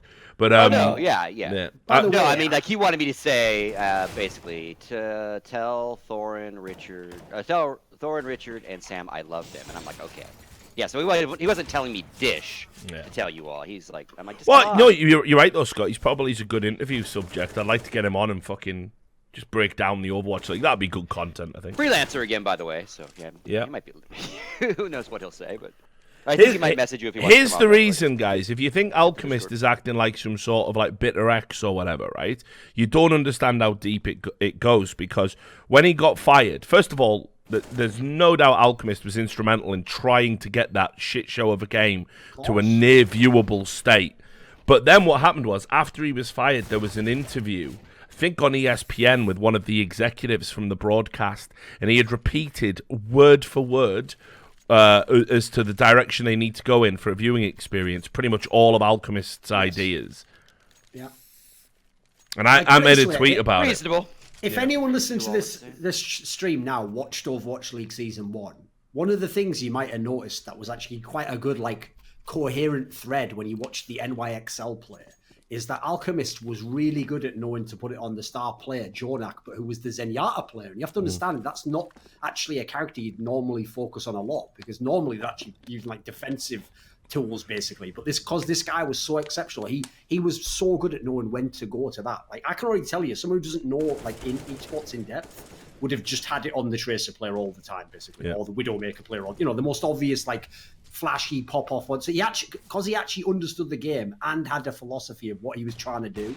It made there be some storytelling elements to a game which, quite frankly, it's impossible to really tell the story well. Which, I will say, in fairness, if you watch a sport like the NFL, also impossible to appreciate what most people are doing within a series in the NFL. That makes sense. But, compared to other esports, obviously that's one of the best things about games like CSGO. They have a very, very easy sort of learning curve for the viewer. So I did think, I agree with you. Whether or not they should have kept him, I don't work for Blizzard. I can't really make that call. I don't know what he was asking for, I don't know what the terms were. But I will just say, if I'm looking as an outsider, it's absolutely certain that they took most of the things that were good that he gave them, and now, as you see, he just basically acted as though he was like, a guy who covered a shift in fucking McDonald's. Yeah. They did that sort of stuff though, because it's like when we did that E-League event, and it was me, Sliggy, and Alchemist that were doing it, and Imagine as well. A lot of the stuff we wanted to do there basically was like the ideas that me and Sliggy were doing at Face It, and then what Alchemist like implemented into it as well, and we got like a whole system now that worked really fucking nicely, right? Blizzard gave us the way they wanted to do it, and for like a series, we did it the Blizzard way. And universally, everyone complained. Everyone was like, what the fuck's going on with the observing today? Why are they doing like mostly third person? Why have they changed everything? So we were able to go back to the actual way that we wanted to do it, because like they have a very muffled idea of how the game should be presented, and actually like how they think the audience understands it, because it just does not work the way they want to show it. It's stupid. Yeah, I mean, again, this whole third-person stuff, like, obviously you have to mix it, right? But it's like you say, you've got to understand the game and what's happening to be able to tell the story and choose the fucking shots that you're going to use. And Alchemist understood that. Like, what's it? Who's the Farah? Like Farah, right? When she does her ult, they said, oh, wow, doesn't it look really cool when Farah does her ult? If we go into third person and turn the HUD off, we should do that. And they made us do that. And we went, you do realize if we're turning the HUD off, yeah, sure, it looks cinematic. You can't see the kills. But the casters have nothing on screen. So the casters were just like, you can't do this. Please never turn the HUD off. And we're like, look, we don't want to. Like, we're being told we have to. Like, basically, if you notice the running trend here, it's the same with every really big American company I've ever heard of. You just end up with the guy who could actually give you the answers and make things better now is just constantly overruled by some like mad caricature of like the boss out of Dilbert just coming in like, yeah, I'm just going to do all my ideas actually, and then any of your ideas I'm going to take credit for with a corporate, and you're fired. It's like that's actually how big esports can be, though. I think he DM'd you on Twitter, Richard. Probably get the Discord. Oh, yeah? I think so. Yeah, let's get him in, man. Check your Twitters. If he was a sub, and used his Twitch Prime, like you all in chat, then he could get a message to us right now. He could join your Discord, right? And then at least he'd be halfway there, No. But he's a freelancer, living on ramen and Coca-Cola right now. I'm sure that'll be the next sponsor of the Overwatch League. Top Ramen. And they're like, wow, all these new lifestyle brands coming in. Cup of Noodles expanding out of the fighting game scene. All you got to do, Jace, is just join the Discord with that invite I sent you, and then go into a voice channel, and I'll just drag you up here. The rat holding cell is the ideal one. Rat. That's where we put all the rats. Rat, please. Rat, please. Rat, please. Look at that link I just put in Twitch chat. So Vince is the big show, mate. Oh, someone's done Vince as the big show. Right, here's Alchemist. Get him Mate, up there. Now then, cheers. Still fucking it up. He's on 3 kills now. The fuck? So, guys, after this, we need to do a post-game show. So you guys got to stick around 30 minutes afterwards, and then we need to do a bit for Buffalo Wild Wings. Is that Exactly. still in my That- contract? I don't know about that, man. That doesn't sound Sorry. like jizz. Just wondering where all the day rates are for all the days in the major we've I'll done be in so the green far. room. Those Fuck off. coming. Calling my agent. Yeah, Hi, Nico so far in the series has 13 kills. Yikes. Sound? Day rate, please. Cash, please. This is FaZe's map. Yes, this is theirs. And they lost the first one, which was Paul's pick. Third person, please. Third person. Third map. Dust. Oh my. So you guys still talking about that one old company? That All indie sorts of developer things, that's mate. like, trying to find its way in a Yeah, they're just like scraping by. Stillwater to me. They're just like an indie band trying to find their way. Winter Games or something. Yes. They make phone. Yeah, they make mobile games. I think now, don't they? Yeah. Yeah. You all have phones, right? You all have massage parlors, right? Exactly. Yeah, I have. Legend. Obvious joke he should have made was like he should have bid for the Las Vegas franchise.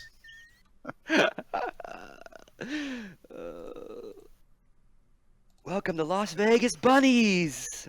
Let's go look at their training facility. Happy Here's the ending. Bunny please. Ranch. Well, the thing is, they'd be one of the first franchises that obviously would bring in women. So it'd solve a lot of problems. Kill two birds with one stone. Did the Uprising change their Twitter tag to Boston Hard yet, or? Oh, yeah, because Texas Hard got dropped, right? Outlaw changed their. Did you see that thing where Fucking the tribe. Patriots deleted an old tweet? Yes. Yeah. That tweet was amazing. I love it when a story has a happy ending. I know. Couldn't believe it. Couldn't fucking believe it, Doug. Like that's one of those moments where again you just like the people writing the background lore of this simulation are just so fucking lazy. Put a bit of effort in, mate. Give us a believable backstory on this A little on one. the nose there, don't you think? I know. Yeah. Thing is, as Like well, you were like trying to set deleting up it, for- you just Streisand the shit out I of that know. immediately. We never heard about that effect. No. Barbara Watson him.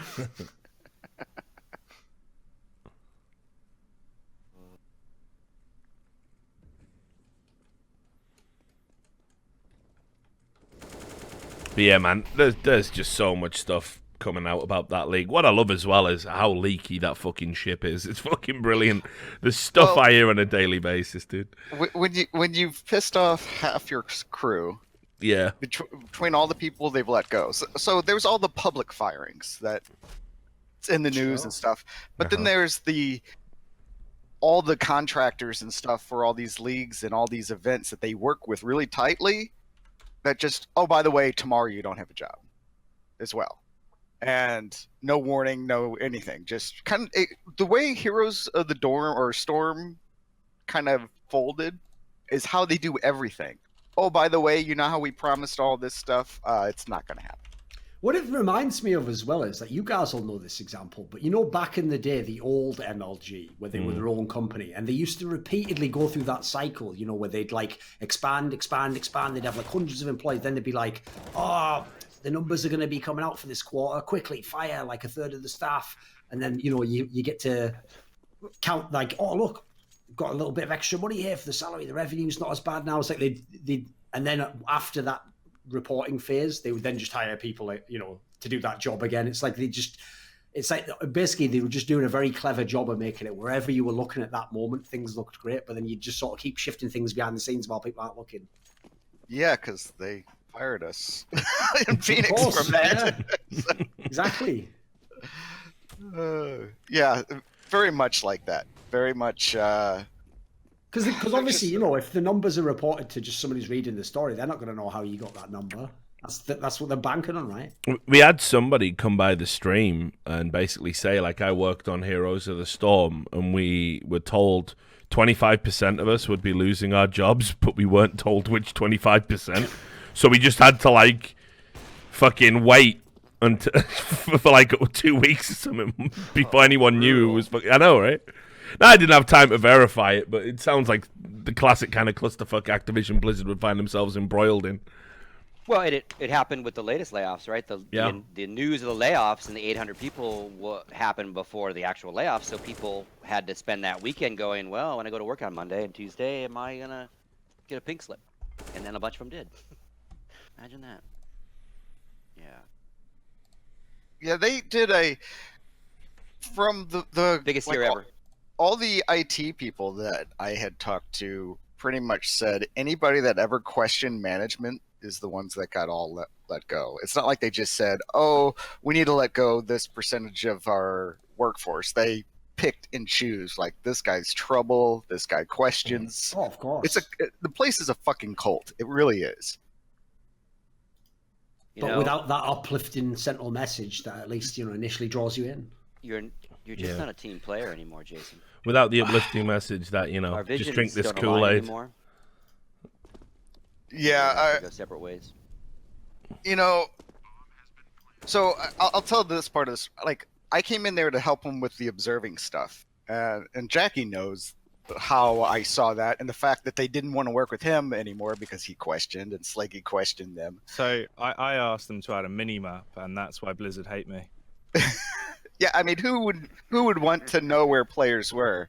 That's actually called a vertically challenged map, Jackie, and your ignorance on these topics has gotten out of hand. So I'm going to need you to go straight to the gulag. I mean, yeah. Can you write a post-it note, Jackie, on that? Yeah. Thank you. Reprogram him to level 3. Yeah, and the frustrating part with all that is, like, the developers are just absolutely fucking brilliant, just jaw-dropping brilliant. But they've never done a broadcast before in their life, and they would send you a message mid show. I didn't like that switch. Well, I didn't fucking like it either. But you know how many decisions I have to make in the next 30 seconds? I can't sit there and dwell on hey. And part of the thing is, like, you would tank stuff for your team. Like, your one fucking observer would fall asleep because working 4 hours was too much for him, and so you'd cut over to his camera and he wouldn't be paying attention, and then you'd get a message from Blizzard saying, "Hey, why'd you do that?" "Oh, well, I messed up there. I apologize." Like, you're not going to sit there and throw the other guys under the bus. So there's just so many weird fucking things about that place, dude. There was like so many weird instances where they just kind of didn't realize as well how rude they would be about it, and they would be so fucking blunt and rude, and it's just like, oh, all right, fair enough then. Oh, I'm sure they realize, but like, nobody checks them. Like, Nate Nance is fucking notorious for that, by the way, across the industry. You won't find anyone in esports who will tell you, Nate Nance is a super polite guy and really fun to talk to.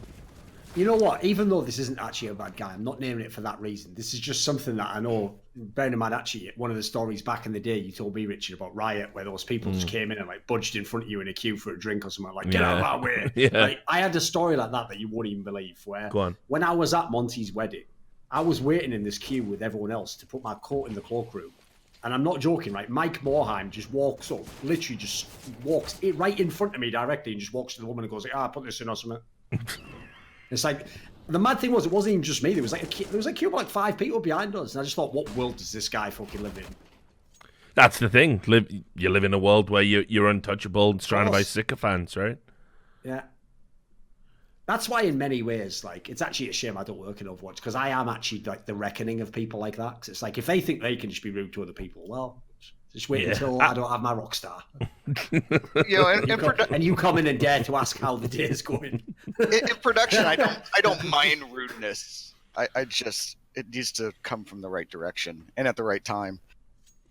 Yeah, you have to be blunt in a live show, but it's how you do it and who does it to you. Like, I knew as well, like, I thought when we were at that awards ceremony in Vegas and Nate Nanza was there, I thought, he's the kind of fucking arrogant cunt who's going to try and fucking test me, right? He's going to try and alpha dog me here. And I was fucking... Come up like, hey, Richard, and I was against me here at Blizzard. I was just looking at him, right? Like, looking at him going, please give me this story. Please. But nah, he fucking shit it, didn't he? Of course he did. Because, like, he knows the stuff he's done and the stuff he said. So, whatever. I don't have nothing against Nate. I really didn't deal with him too much, except for the All-Star game stuff. But other than that, never really dealt with him. My biggest problem with him is just this. It's like, if your role is commissioner, you're literally the person who's supposed to be giving all the public statements on these things, and he never does that on any of them. Mm-hmm. Where are all his statements on all the scandals? That's your job. You're the commissioner. Remember, the reason everyone hates Roger Goodell, as though he makes every decision himself, is because he is the front-facing element of the NFL. So as a result, yes, you will be the lightning rod for lots of sometimes unfair and unwarranted hate, but that is basically your job. Whereas what's mad is, like, I've seen so many times that guys just ignored blatantly important issues in the scene. What's mad is, actually, as much as people like to shit on traditional sports, think about, like, when the NFL, you know, they came out after that Saints Rams game and basically literally admitted, like, yeah, we got the call wrong at the end of the game on that guy where it was pass interference. They just literally said that, like, right after the game, pretty much. Like, the refs did, the NFL said, yeah, we hold our hands up. There's so many esports orgs that will just, they know it's not convenient or expedient, so we'll just never admit we did it wrong. No, they'll never do that. I mean, the fact, you know, Dream Casper, an absolute piece of shit human being. But you know what? O.J. Simpson is too, and his name is still in the record books. Of course, mate. You know, yeah. That's where esports, sadly, is going to be way further down the line into a dark future because of all the sort of, like, political angle. Because, like, the reason I already can tell you that'll never change is because of what they did in Korea, where they just, like, scrubbed two of the greatest players of all time in StarCraft from history because they committed crimes separate to their accomplishments. That's the key part to me. If, like, there's an element to which, if you really want to, like, take Barry Bonds off because he cheated to get the records allegedly, I could even sort of see that. But, like, when the person did something unrelated to their accomplishments, you're basically just pissing on your own game's legacy by removing them. Like, you're actually an idiot. You are literally throwing the baby out with the bathwater on that one. Yeah, I mean, you're passing your moral judgment on something that happened outside the skill set of the sport. It's like Pete Rose in gambling, right? Well, especially because you could even spin it, like, you know, like, exactly because we acknowledge this guy was a great player, you know, how much more unacceptable it was that he committed this crime or did something wrong, you know, and so your young players don't think it can't happen to you, even if you're big. You can even spin it in, like, a vaguely positive manner in that sense, you know. Like to set the example, use them as examples. Because the maddest thing is, if you go there, Scoops, it is straight 1984. Like, the best thing was when OGN had this sort of, like, Hall of Champions, and then for his plaque, there was a plaque, and it just had, like, nobody on it, and there's no name. It's like, what sort of mad Soviet Union, it's like, unpersonated is this?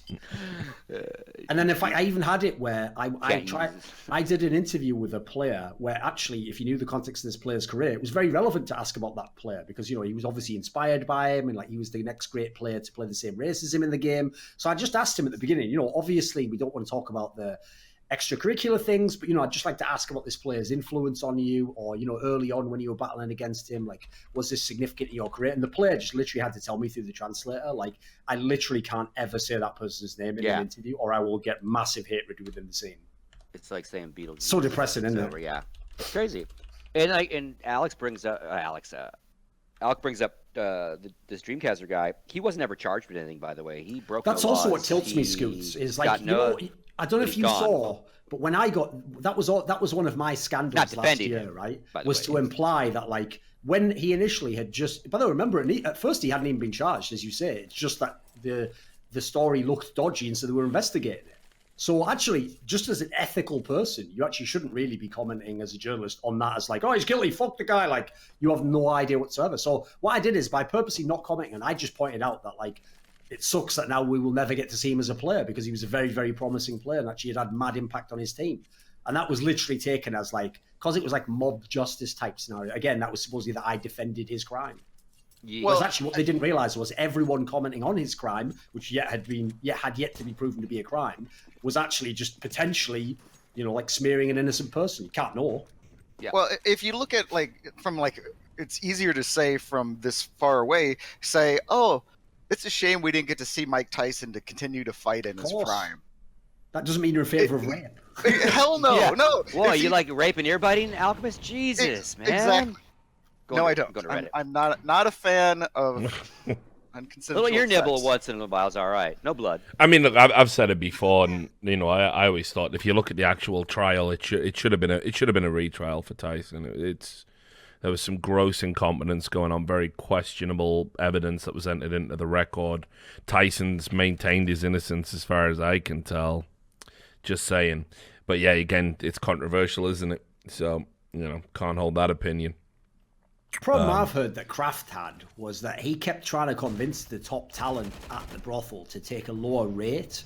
And then Bill Belichick, when they complained, just said, just do your fucking job. So anyway...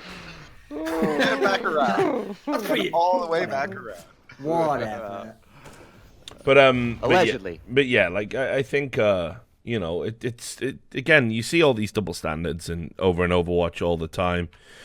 Like the Boston Uprising has actually been one of the most dysfunctional franchises that we've had. I mean, just constant negative stories coming out about it. The fans never seem to be willing to accept that maybe there's some shit stuff that's been going over there. We've had rumors about poor accommodation. We had rumors about the sort of bullying of players with the whole Hook thing. Hook puts out one Medium post and everyone's like, oh, well, he must be the good guy. He's the hero in this narrative, obviously. You had all this stuff with the crafts. Like, it's like... Oh, and of course, on top of that, one of the principal reasons why they moved to that revenue share for jersey money was because the Boston Uprising weren't selling any. That was mental, wasn't it? Yeah, like for people who don't know the story, I'll tell it. Basically, Boston Uprising obviously has Robert Kraft, like who's the guy who went out there and is the guy who's fucking been pitching basically on behalf of Blizzard and telling all his other big sports consortium people to fucking come in and get a franchise. Well, the jerseys originally were done as, you sell your jerseys, you keep your money. Right? Like, because the more successful the franchise, the more jerseys you sell and the more money you make. I believe it's called capitalism or something. Yeah, something like that, right? Crazy, I know.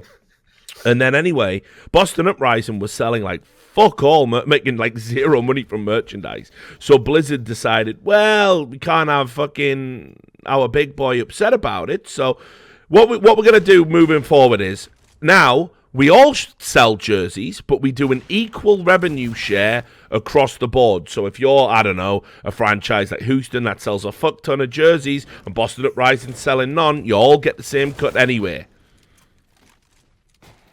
So that's reasonable, isn't it? And that was pretty much to appease some of the more disgruntled elements in the Overwatch League. Now, also to be fair, that is how they do it in the NFL. I think I'm right in saying that. I believe it's something along those lines. Yeah, so it is precedent. There is precedent for it. But the reasons for doing it aren't the NFL does it and it's successful. Sure. Yeah, so.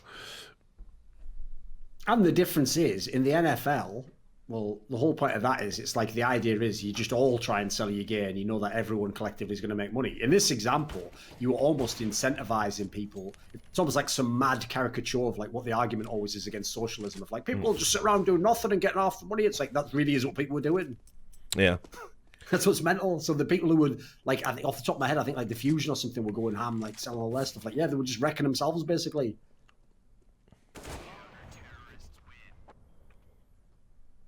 So yeah, I Hope mean, you guys are enjoying the Overwatch League No Majors Club. Listen, it's an Overwatch League special. I love it as well because what happens is people clip stuff off this stream and then they put it in the competitive Overwatch subreddit and it just gets downvoted into oblivion. Yeah, at least those guys, at least they have a thread. Like their moderators, like there is a craft thread up there. Oh, it's is there? Full of people that like I'll really check that out. haven't opened their eyes yet, but the thread's there.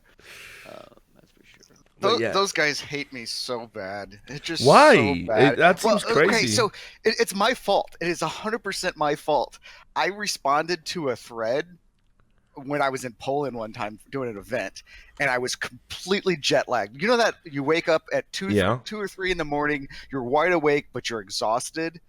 And I pick up Reddit, and I responded to a thread, and what I was trying to say was, yeah, I agree. We were ass. Like, I walk in with a brand new team every World Cup event is what I was doing. And so we're like training on the fly. And I was agreeing with them, but the way I typed it, it didn't come out like that. It made it sound like I was making an excuse, and then people just, bam, destroyed me. And then Blizzard, of course, then's like, hey, don't respond to that anymore. Now, if I would have responded to it, I might have been able to smooth things over, but I couldn't. So they absolutely destroyed me, and rightfully so, because that show was ass. But guess what? I didn't have any fucking sound. Which is What was that show? Times. What was that show? The Poland one in 2000. What year was that one? What game are we talking about here? 2017, wasn't it? Yeah, World Cup. World Cup. Yeah, I didn't have sound there. I didn't have sound at all at the Thailand stop. Part of the Korea stop. Part of Thailand. Thailand was completely. It was just awful. My video stuff was good, but I didn't have any audio, and then we were behind the stage, so it was so loud we couldn't even hear each other most of the time. And then Paris was, we had really shit video stuff, so while I could hear things pretty well, I couldn't see like what was on my screen half the time. You know, it's kind of important for a director to see where he's going. But, just a tad. So yeah, those were terrible events. Mate, I've said it before, right? Put it this way. At their height, the League of Legends community was pretty bad. The way that they fucking harassed journalists out of the scene. People who were literally breaking stories that benefited them. You know, they're human trash as far as I'm concerned, but the difference is they grew up. And I think there's still some of those who are entrenched in their thinking about journalism and stories about Riot, whatever. But generally now, I think the League of Legends scene has a pretty okay-ish handle on how journalism functions. The Overwatch fucking community are just scum. Like, they're just scum to a person. The way they treat people who, like, enrich their game, the way they treat people who break vitally important stories. Like, I saw it, like, everyone's screeching about, we need the rulebook to be public. It's super important. And Nate Nans is feeding you a fucking actual trail of shit, saying, I'll release it when we're good and ready. It's just not ready yet. It's like, your league is up and running. How can you not have fucking rules? You stupid Has it even cunts. been officially released to No, this it day? still hasn't officially been released to this day. So, they released some pages of it, I think, recently, referring to this thing that happened with, again, Uprising and that player having to stand out in the game against Shanghai Dragons. But anyway, whatever. So I made it a point of, like, I will use my extensive source network to get the rulebook that was given to all pros. And I'll tell you, I reached out to people I knew, and people were terrified. They were like, "This rulebook is on lockdown. I have a copy, but if it ever came back to me, and then I had to spend days, like, I had to go through the entire rulebook. And check for typos to make sure, as I said before, there weren't deliberate typos in each different rulebook. So I didn't just have to get one copy of the rulebook. I had to get 2 copies of the rulebook and put them side by side and go through character by character to make sure there was no subterfuge or craziness. Then I had to scan the rulebook. You'll notice I didn't upload the rulebook in case there was some sort of digital coding in the file or some watermarks or any crazy shit like that maybe you wouldn't pick up on. So I went to all this length to get the rulebook out to benefit primarily the players, but obviously the community, because if you're a fan of a certain team and they get fucked over by a ruling, you need to know whether or not you have groundings for an appeal, whether or not you're being mistreated by the league, whether there's some sort of other fuckery afoot, some sort of prejudice or bias.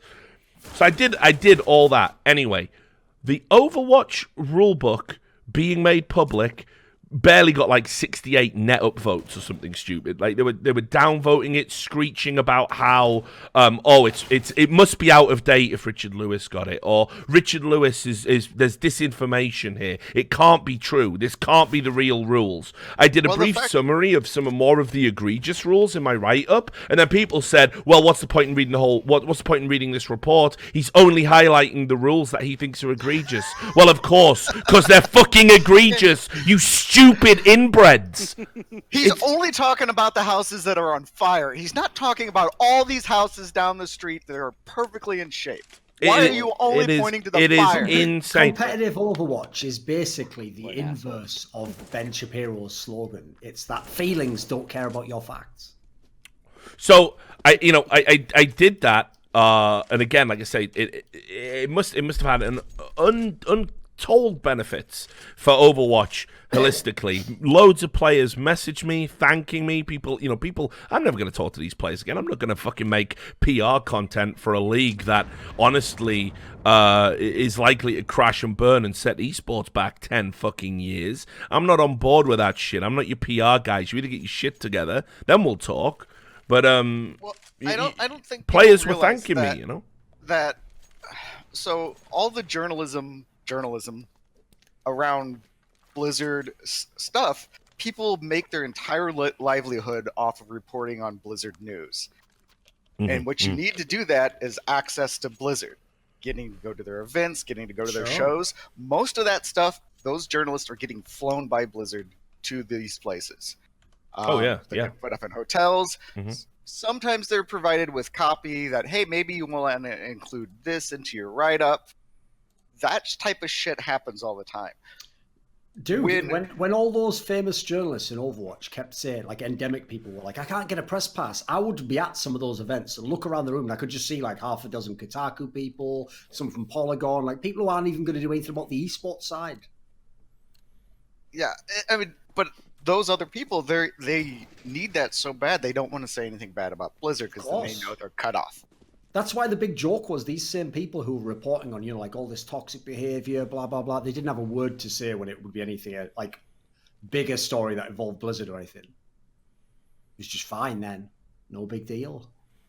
So, again, like, if your players that you supposedly support as a community are thanking me for the work I've done, I don't know, maybe it's not all bad. I'm sorry I criticised Babby's first fucking esport. I'm sorry, right? I'm sorry that you... Maybe Abby Tater... I'm sorry that that's, like, how you're fucking living, right? But this is actually a fucking sports league, ostensibly, and the players are getting caught in a fucking meat grinder. I don't give a fuck about your little fucking stupid cartoon game with the law involved. And we want the fucking league to succeed so I can watch the fireworks display. I'm talking about actual people getting fucking bent over by egregious rules, egregious contracts, double standards, and conflicts of interest. And you should care about that too, but you fucking don't because you're a fucking pleb. That's the Overwatch community in a fucking nutshell. It's pathetic. One of the reasons why I'm so public about Blizzard and the things that have happened is because nobody else will. There's so many people that will tell you these horror stories and these problems, and some are still doing work for Blizzard, some aren't. And what'll happen is they are like, oh, well, we don't want to like isolate this part of esports where I can never work with Blizzard again. And so they won't say anything. And I'm like, fuck it. I would never want to work with them again. I will never want to work with somebody who lies to my face. I'm not doing it. Yeah, I mean, they fired their best camera guy with Imagine when they fired him, who designed all their camera stuff. They fired Rob, the best photographer that you'll get in esports. Yeah, Tempest is amazing. That guy is just absolutely, and it's not just what they do, it's how they do it. Oh yeah, you got a job next year. Oh yeah, come in next week, we'll get the contract signed. Oh yeah, well, next week after that. Oh, by the way, you don't have a job next week. It's just cruel. And I just keep wanting to hold them up to the standards that they say they are. They are the new NFL. They are the new North American Pro Sports League. They're like basketball but better and football but better. But I'm looking right now at a 485-page NBA collective bargaining agreement, and everything about the sport of basketball on the pro level is in that agreement. I'm looking at a player association that actually properly represents the shit you're bitching about, right? So they want to be the NFL and the NBA 50 years ago, where the owners and the league controlled it and the players did. That's the part they're not telling you, right? Yeah. So like they don't want to be the NFL. They want to be, fuck it. You know what? I need to legally check in. I need to legally check in about whether or not I can publish that Morgan Stanley document publicly. I need to just call my lawyer and just fucking ask about that. That would be fire if you could, mate. Because for anyone who doesn't know, I actually retweeted and one of those Was that Morgan Stanley XCD report or Goldman Sachs? cartoons. No, it was the Morgan Stanley one. Was the one that prompted like the Overwatch investment. The one that Yeah. was just egregiously like. That was the one that made was up like numbers. 10K Okay, to buy. yeah. Well, basically, Morgan what they Stanley, did was I actually retweeted an XCD comic that is along this line, where what happens is in the comic, right? There's a guy who's talking to a woman who's just got married, and so he has a graph, and he says something like, at this rate, you'll have 14,000 husbands in 2050 or something. Because obviously the logic is, in that span of time, she got married once, hasn't she? If you make that exponential growth, that's basically what those reports were like. Yeah. Like they literally would do, like the maddest detail. This is when I knew esports was a scam. Was when it actually clicked with me last year that Blizzard could count the buy-ins to the league as revenue and therefore take that revenue figure and say that this was the revenue and then extrapolate that out as well. So it all just builds into itself. It's like the scam never ends. It just gets more and more powerful unless it completely falls apart. And didn't they like the same kind of thing, draw out merch and how merch in the NFL is and how then therefore it'll be just like that in the Overwatch? As soon as anyone does this, jerseys they'd sell, it was like just I learned this from the early days of esports. As soon as anyone uses this attempt at like a point, you know they're full of shit. When they go, I have X amount of viewers, customers, whatever. As soon as they go, if I could just get each of them to give me $1, that alone would be, and because whenever they say that, by the way, for anyone listening, that means almost certainly that business is one where 99% of people wouldn't give them the $1. Like that sounds like they're making a reasonable compromise. They're actually making an absurd one, but like framed as that, because that's what they used to tell me in the early days of esports. Like the owners of sites would be like, look, as soon as microtransactions come in and we're able to get even 5 cents from each viewer for each hit, you're going to be making a full-time salary. It's like, I can go ahead and tell you guys that never came. So much insane stuff in that report, and I think you've seen it.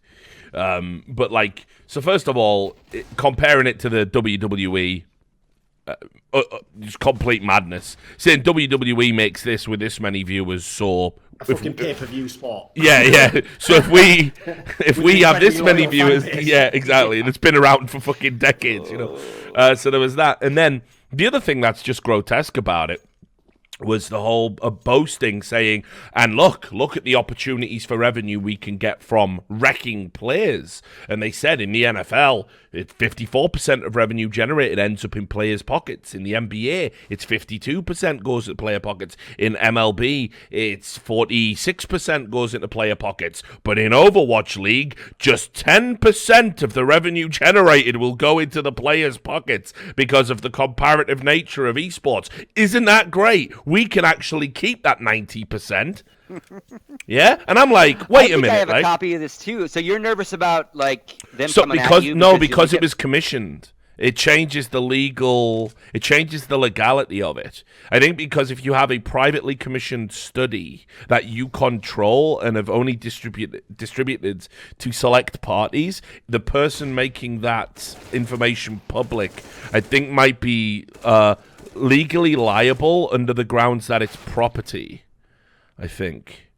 So it's you can't even hide. Not hide's the wrong word, but like your journalistic world. Like if I'm not a journalist. Yeah, so I can talk about the document because I was made privy to it, but I cannot release the document in its entirety. The actual source. Yeah, because that is a paid-for document I was commissioned. Now that's my understanding of the law, but it might not be true. That might be completely incorrect. I mean, it's one of the biggest pieces of fiction I've ever read in my life. Well, exactly. I mean, it's just amazing. Yeah. Like when I got sent to it, I was like, "You're trolling me, right? This is like a onion deck. Someone is having a fucking piss, as you guys would say." I'm like, taking the piss. Like, taking the piss. This can't be real. Like part of the problem with that, Scoots, is even the people who themselves aren't like overt con artists. So there's people who run numbers and their whole job is coming up with stats and figuring out metrics.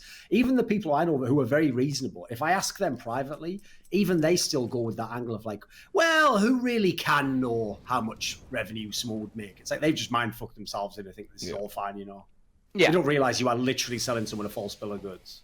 Yeah, and if obviously if this is a dream, you want to back, those numbers are real, man. Those numbers are actually probably conservative in all reality, folks. They could be even higher. Overwatch League cannot get Overwatch players to watch their league.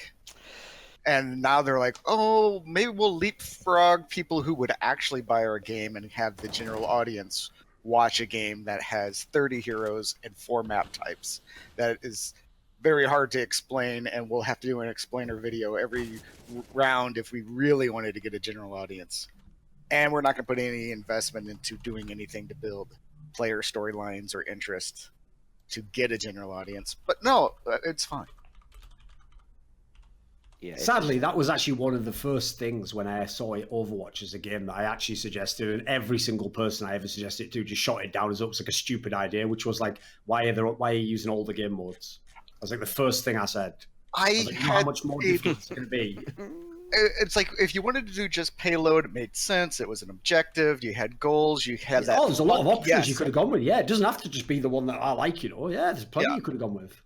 It would have made things way easier to do for an audience and such. But it's a marketing ploy. It's not a league, so you got Like I've always thought, the thing that Got to sucks show it the all, most- man. Right. Gotta show the car off. The thing that is impossible to get a casual fan to understand is that there were certain matches where the team that was going to play on, I think it was King of the Hill, Control was always the decider, right? Like, if you didn't know that this team was way better on Control than the other team, you might think, oh, this is an amazing game. Look, it's a close game. It's going down to the last one. It's like, well, no, actually, they're basically going to lose. It's already over. Yeah. Like, you don't know it, but this is like at the end of the NFL game, we just play, like, you know, a quarter of hockey, and the other team doesn't play hockey, so they've lost.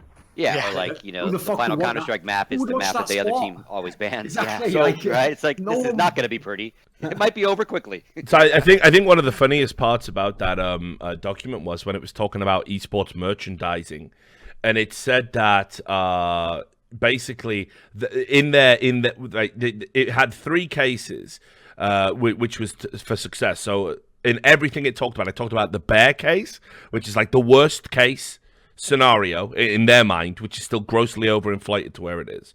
The base case, which is where they believed it would come out at, and the bull case, which is if it... The bull one was mental. Yeah, and the bull one is insane. So in their base case, this is where they genuinely believed Overwatch to be. They said that 50% of Overwatch viewers will buy in-game items relating to esports. And that the average spend per fan will be annualized to $65 per person. It's not Hearthstone, for Christ's sakes. It's Overwatch. It's like, no fucking way! There's no fucking way! You're telling me that 50% of people who watch Overwatch will have an annual spend of $65 related to esports. This isn't even the cosmetics. This is the esports related stuff. No fucking way! There's no way, guys. You're out of your mind. Puff, puff, give on that one, man. Pass it over. It must be good. You're high. This is what I mean. Like, this study that they did, it is fucking pie in the sky. And I remember at the time, you know, I got phone calls from some of these VC groups because, you know, I actually did do some paid consultancy work in the interim. And I had a couple of phone calls with some big heavy hitters, and they were going like, you know, we understand that, you know, you're a journalist in the scene, you know, you seem to be very like blunt in your views, so we wanted to talk to you about this Overwatch thing. And I'm like, listen, guys, if you've read that Morgan Stanley report, same as I have, let me tell you, that is like, you know, we'll just fill in the used car bodywork with polyfiller. We'll roll the clock back a little bit, and here you go. You got a brand new sports car, homie. I'm like, it is fucking nonsense. It is nonsense. I mean, you only had to look at, like, there was data coming out when Riot Games first started selling stickers or whatever, in-game little avatars or whatever the fuck. The percentage of people buying them was minuscule compared to their overall player base. That would be a data point you could use. 50% of people doing an annual spend of $65 with a minimum of $6 a year is fucking bonkers. And that's what it says in this study. And they were like, yeah, that's kind of our feeling as well. Like, you know, there's sports fans that don't spend in that kind of numbers. Yeah, just everything was drawn out logically, illogically. Like, it sounded good. Like, if you had no idea, the numbers were great, but it was just sand. Like, it just let me tell you that I hope you could do a piece on it, because it would probably open a lot of people's eyes as to what was sold to the unknowns who believed it. A lot of them, right? Like, geez, sounds good. Look, Morgan Stanley's got their name on it. Holy fuck. Gotta be Yeah. legit. So in the bull case, I think it was fucking like $8 or something, but like $8 per player it averaged out at. With again, I don't even know what the annual is, but it was higher. You know who would be funny to talk to? It would be to give Tommy this report. And because now you he's say gone. that, mate, but that's part of the reason why I'm not really that close friends with him anymore, mate. He's Definitely gone down the franchise route. Like he's drinking the Kool-Aid over there because who's that? It'd be interesting if he could take that hat off and just go back to his investment banking hat and read this document. All I need is this. Look, all I need is the Lurpus that tweets about Tesla to do the same exact critical eye onto the Overwatch League, and it's over. This guy even has the background in finance. Yeah. So that's what I'm saying. Like, I want that Tommy, stuff. right? I want the critical do a Tommy search to read and this thing. replace of all the words that say Overwatch or Blizzard and change it to Elon Musk and Tesla, and then have look at this report, and then he'll give you a good.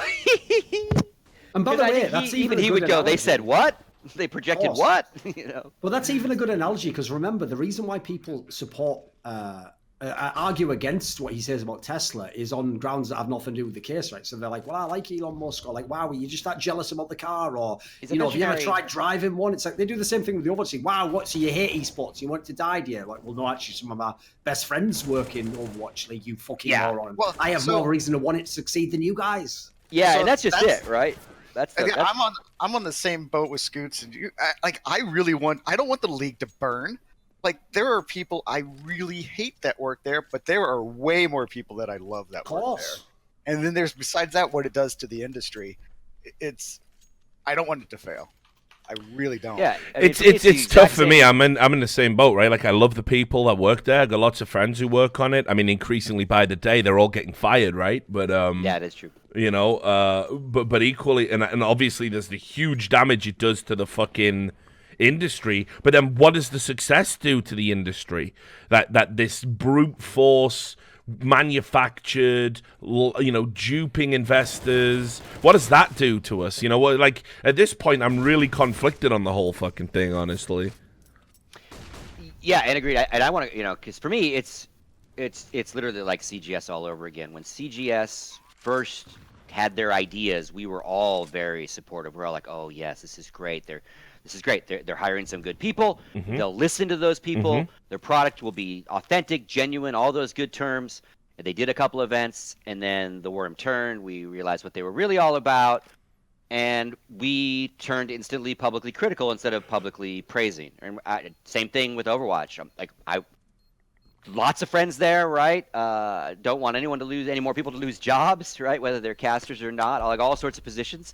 But when it first was announced, I thought it was overblown, too much, as Heaton would say, plasticky credit card North American contrived esport product, or however he put it.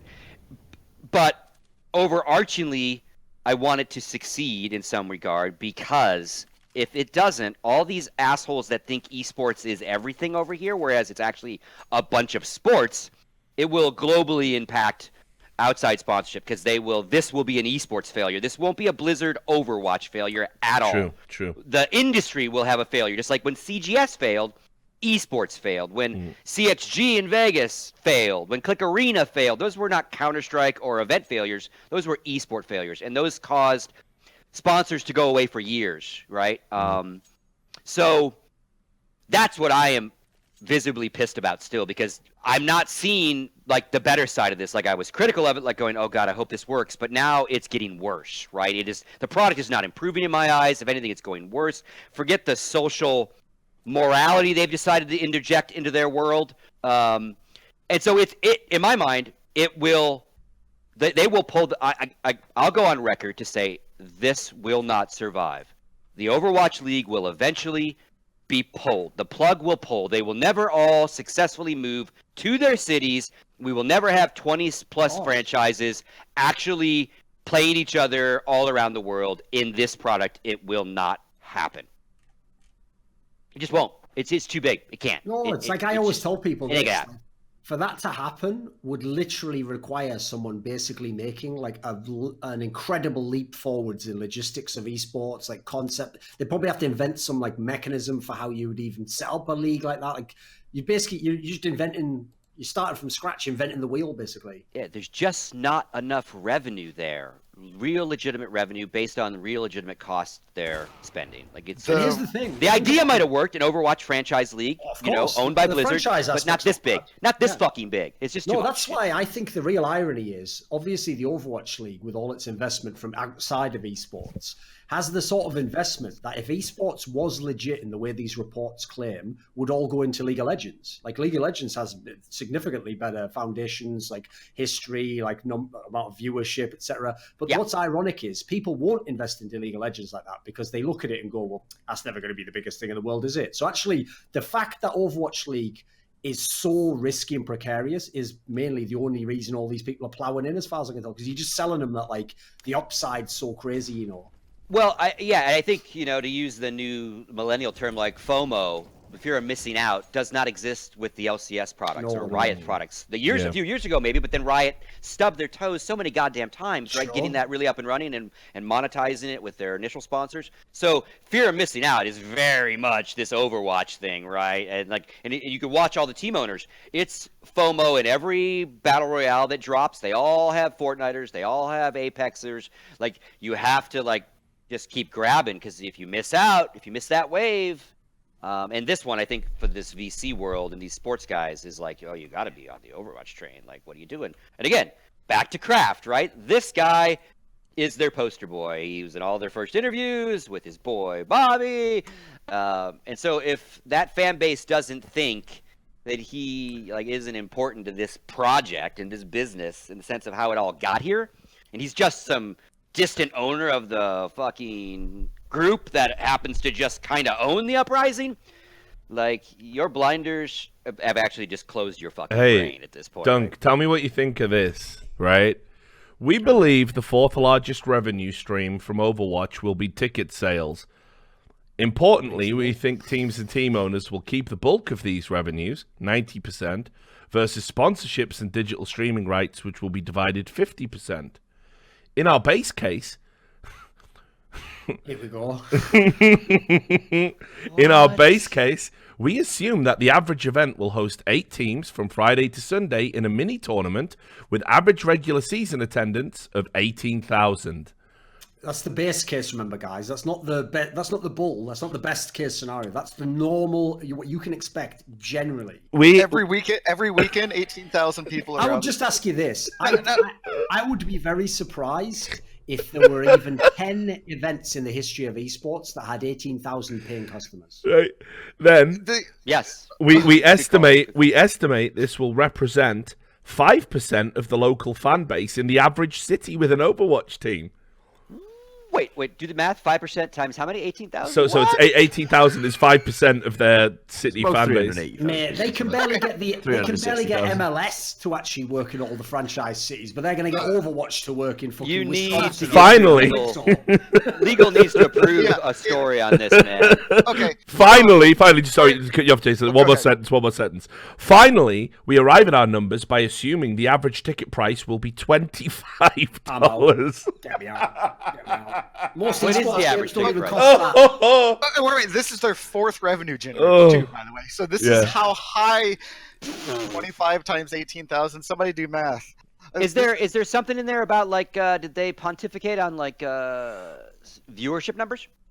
Let me. So that's 400. Like they did attendance, but did they do online? Did they try to pontificate some sort of? Let me see. Which I'm number? sure they did. All our franchise owners will receive a robot that will suck their dick and clean their room. At that point, just go hog wild and start adding shit in there, you know.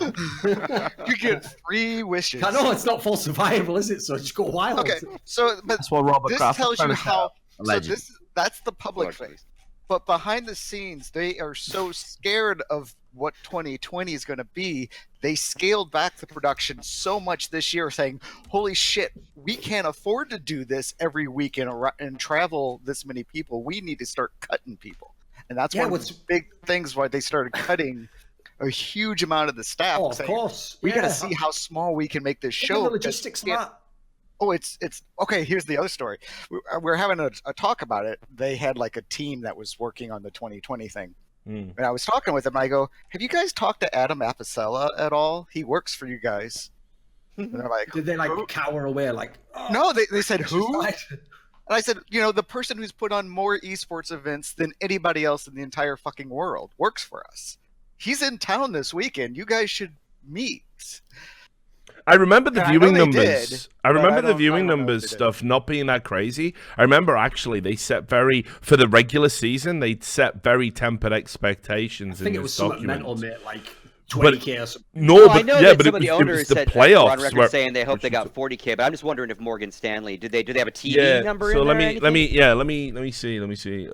Because Noah is famous for being on record saying they hope they would get 40 or 50 watching and they'd be happy. I'm gonna go Obviously, they ahead got way and more than guess, that. right? Like, if it is in there, this is my guess as to what their move would be, because obviously there was no Overwatch like stats that you could use that would ever look good, even if you extrapolate them. So I will go ahead and guess that they try to point out like an equivalent esports game that like maybe like the League Worlds Finals or something. And they'll try and say that you know, if as long as we just got a baseline of this kind of a number, then we would, you know, that I reckon that's the sort of what would you describe it as? Like the dodge to get around it, you know. I gotta find my copy of this thing because it is a good laugh. This report. Oh, it sure is. So yeah, I think they said like I do remember it showed up in the playoffs. That basically they were shooting for an average of about 72,000 viewers per game per regular season, which I think is very modest. Honestly, I think that's where I placed it. I said I think you'll come out about 80,000. Where the with the size that esports is, but then in the playoffs, that's where they went mental and they were like, "Now we fully expect this to shoot up to 1.5 million or something." It's like something just bonkers like that. It's like what? Yeah, but I can't remember and I can't find the bit. So, but yeah, get with your lawyers, get that thing out there. Yeah, it should be out there. I'm amazed no one else has leaked it because it's yeah, me too actually. By the way, one of the guys from your chat has made, I've retweeted it, a meme where it is Vince's face on Big Show. Yeah, I already Telling you, retweeted looks it. exactly like him. Yeah, that's unreal.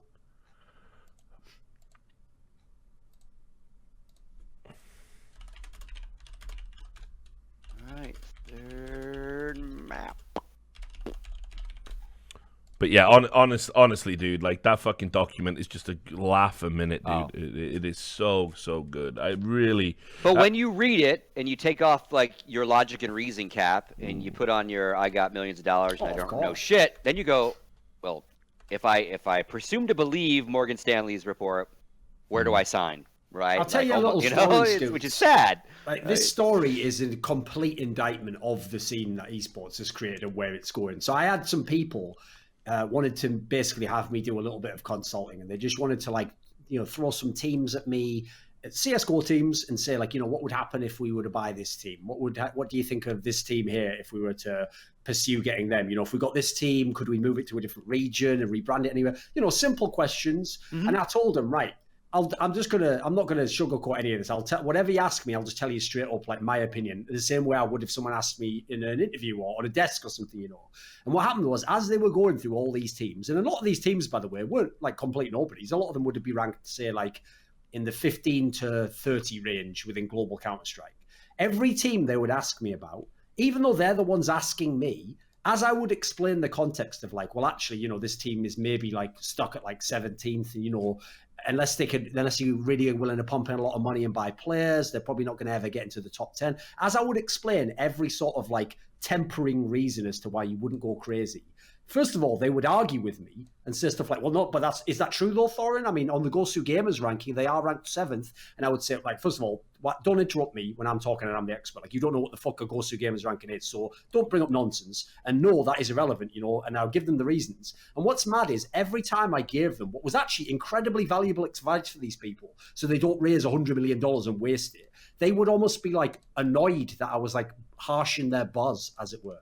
And at the end of the whole thing, when I actually explained to them, essentially the gist of what I said was like, right, Team A, you know, is probably like 13th best. If you move them a region and rebrand them, you could maybe get them top 10. This other team over here is like pretty good, but they're going to cost you a lot probably because of the buyouts. And then this, you know, this third team's terrible. I wouldn't go to them whatsoever. You're probably never going to get anywhere. At the end, the guy literally goes, well, all the teams we've talked about, you've basically told us are terrible. So, I mean, I guess we shouldn't get any of them, right? And I was like, well, that's exactly not what I just said. Like, you have just what you wanted me to tell you was go ahead, go fire all the bullets in the chamber and buy all these teams for as much as possible, and you're all going to be rich, isn't it? And they really did. That was literally what they wanted me to tell them in this call. Yeah, they just wanted you to confirm what they already wanted to do versus It's actually mad, isn't it? give you proper. Because I was thinking they were going to love the fact that I was like giving them the real, basically. Be the yes man for us. No one wants that. People don't want advice. They want validation for what they're going to do anyway. That's pretty much the rule of thumb. Yeah, and I think that's what got you in a lot of trouble, Jason, because you and I even talked about that because I had done some work with Blizzard, and you and I are very blunt, very like, we need to get this done. This is what we need. We're not necessarily the nicest, sweetest humans when we have to do this stuff, especially in a stress of like show is king production mode. And when I did those few things, I was like, I don't want to work for these people anymore. They have a very different style for me. And if you're going to make me the director of your show and then literally second guess everything. But I told you, like, they're not going to like you not being a yes man, right? Eventually. Like when we did the Overwatch game at E-League, I banned Blizzard from the control room. They weren't allowed it. Yeah, because they were just outrageous as well. Yeah. And they would every once in a while just stick their head in and say something, and I'd be like, boop, get out. And thankfully, I had Trevor Houston, who works at Blizzard. Again, another good guy, one of the good guys at Blizzard, who like knew me, and so like he only came and told me Blizzard shit when he desperately had to, and he knew that once we were live, like to stay the fuck out of my. And it was great, you know. So, but that's not like he's probably the exception to that rule, right? I had a couple of other Blizzard guys that were the opposite, like tap on the shoulder. It's like, what are you doing right now? Like, what are you doing? Get out of here. Ugh. Yeah, it's it is very weird. I definitely a problem because I would, when somebody said something like, "Hey, we want to do nothing but third person here, just to see what it looks like." I know what it looks like. It looks like shit. You have a smart system that you put in place, so we can't even manually control where the camera looks. So if anybody is at a higher elevation, the camera pans into the ground. Oh yeah, we want you to use that because we want to see what it looks like. But it looks really cinematic. But you hired me to tell you what shit looks like, and it looks like shit. Yeah, forget about that. That was what was mad though, because it was like when me and Slicky did it. It was like, right, so you've flown us to California because you've gone, oh, we love the stuff you did at Face It. Can you show us how to do it here? And then all they did was just go, well, this is terrible. Let's do it this way. And then eventually it got back to the way we did it was the way me and Sliggy originally gave them when we very first got there. It was just like, why the fuck are we even here? You just don't listen.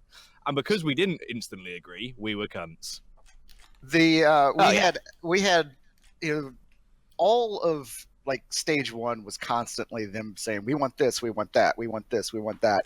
And then finally it was like, hey, can we have a meeting and discuss this? And there were like 8 people in the room, and every single one of them said they wanted to see something different. And I'm supposed to produce all 8 different results at once. And I was like, that's it. I'm not doing it. On stage 2. Jason, you're not much of a team player, are you? You know, can't you just sort of like just do what you're told? Well, I would just agree and then not do it. Most of the time, or like they would send me a message and I would say okay, and that was all I would say. Well, one, because I'm in the middle of a fucking show, I don't have time to have a conversation with you. I have 5 minutes tops to go to the bathroom and get myself another drink before I do the next fucking show. I don't have time to have a 20-minute conversation with you on the philosophies of should I switch off this Junkrat tire because you don't think it's going to hit. Guys, can we please stop showing Genji? It's a little bit too fast. I don't think people understand what's going on. Although Genji kills every single person at that particular meta. Yeah. But it was just like, well, Genji's just killed everyone. No. Don't show it. Can you just go on the Lucio cam? We need to show more support from third person, of course. We need to have more of a diverse point of view on the game. I mean, Genji, isn't he from an ethno state? And then these fans go to the various Reddits about that event, and they bitch about the observing team of said event, and the observers cannot really defend themselves. And then Blizzard never takes the heat and saying, oh yeah, this is our directive. We're asking them to show them this. They think it's you guys all independently having to do this stupid shit, and you can't go defend yourself anymore. It's just, I'm glad you're out, Alk. The first, me too. Well, and now that you get some work, it's nice. So. Oh man, I want to do a dig, but I'm not going to. No, I will actually. I will fucking do it. So, how I always do the freelancer, by the way, stuff. That's kind of like my joke of, hey, I'm laid off. I need a job. I need money. A lot of people started doing that actually after. Yeah. Well, yeah. Apparently, the guy that kind of fucked me over was using that as a joke. during pictures the other day. So I mean, think of that. Think of like, on, oh yeah. on the stream? No, he didn't do it on the stream, but he did it just with the rest of the crew. Oh right. So he's like, So the guy using mocking jokes that you when you're not in the mocking- room anymore. Yeah, mocking me because I'm not employed. What And a fucking asshole. so it's like, you fucking assholes, one. But the other is like, you know what? I'm gonna work half the amount of time I did last year, and I'm gonna make 3 times the amount of money. So fuck you. Yeah. And you're doing stuff back at your other first love. Oh. Yeah. So yeah, Who are that's you working with now, like Justin? I can't say. Oh right, it's just something upcoming. I'm Oh, working. you can't. You may have I- heard of him, Kraft. Yeah, exactly. I Uh, have to scrub all this CCTV footage and make it look like Donald Trump was going into a building with all his tie women for some reason. Yeah, I can't really talk about it. I've got CIA level tech though. It's great. It's almost like the deep states provided us. Some enemy of the state shit happening. So I'm working for 3 people right now. Is basically what I'm doing, and that's I can't really say. Word. So, what do you think of these numbers as well, Duncan? Oh no. Here The we go. report's out. We believe that there are 19 million Overwatch monthly active users, and that 7.7 million will watch eSports. Right, off the top of my head, even Riot, where they use all the sexed up Chinese numbers, I think if I had to, off the top of my from memory, I think their biggest number might have been like 10 million for the the World Championship itself.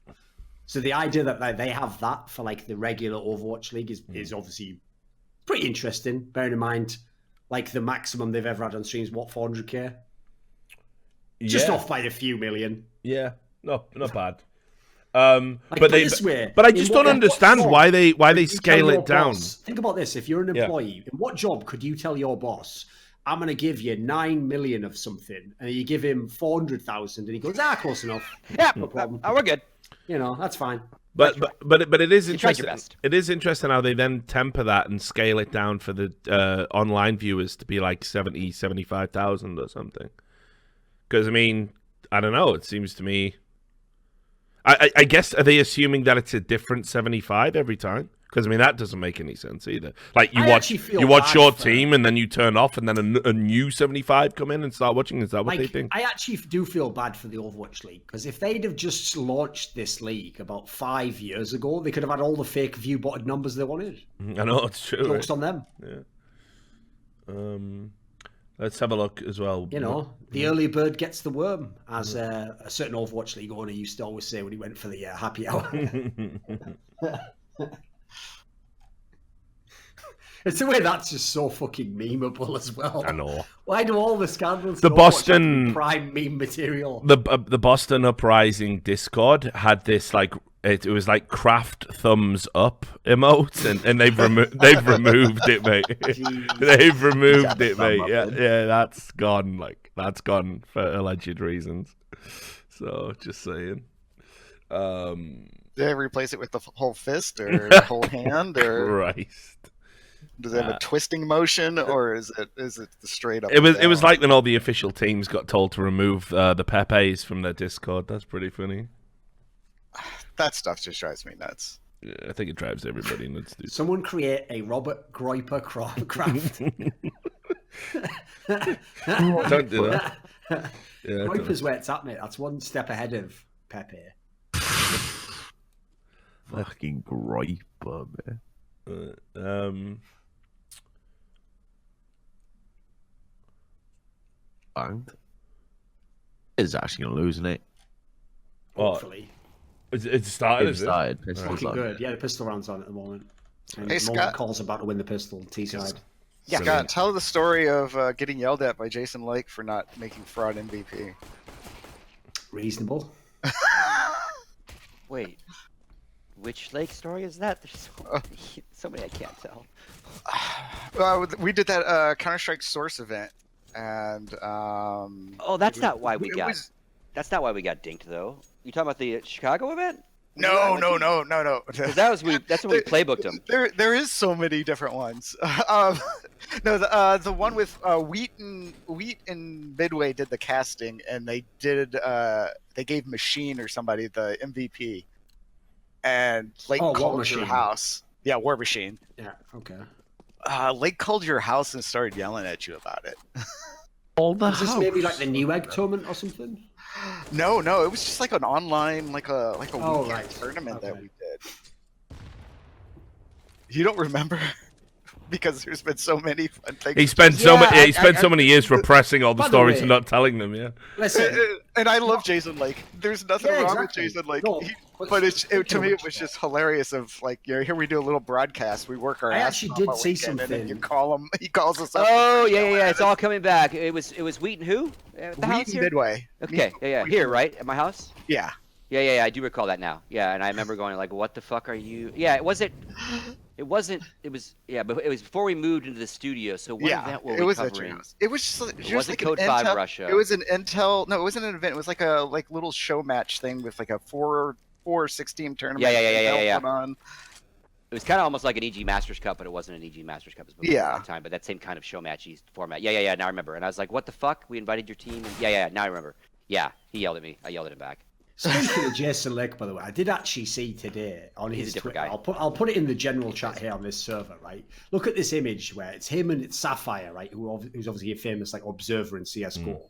And I just noticed Jason Lake's smile in this picture. He is like the eSports Harold. You know that guy, old guy who just looks like he's in pain at all times when he's laughing. Just look at his look there. He just looks like kill me, kill me.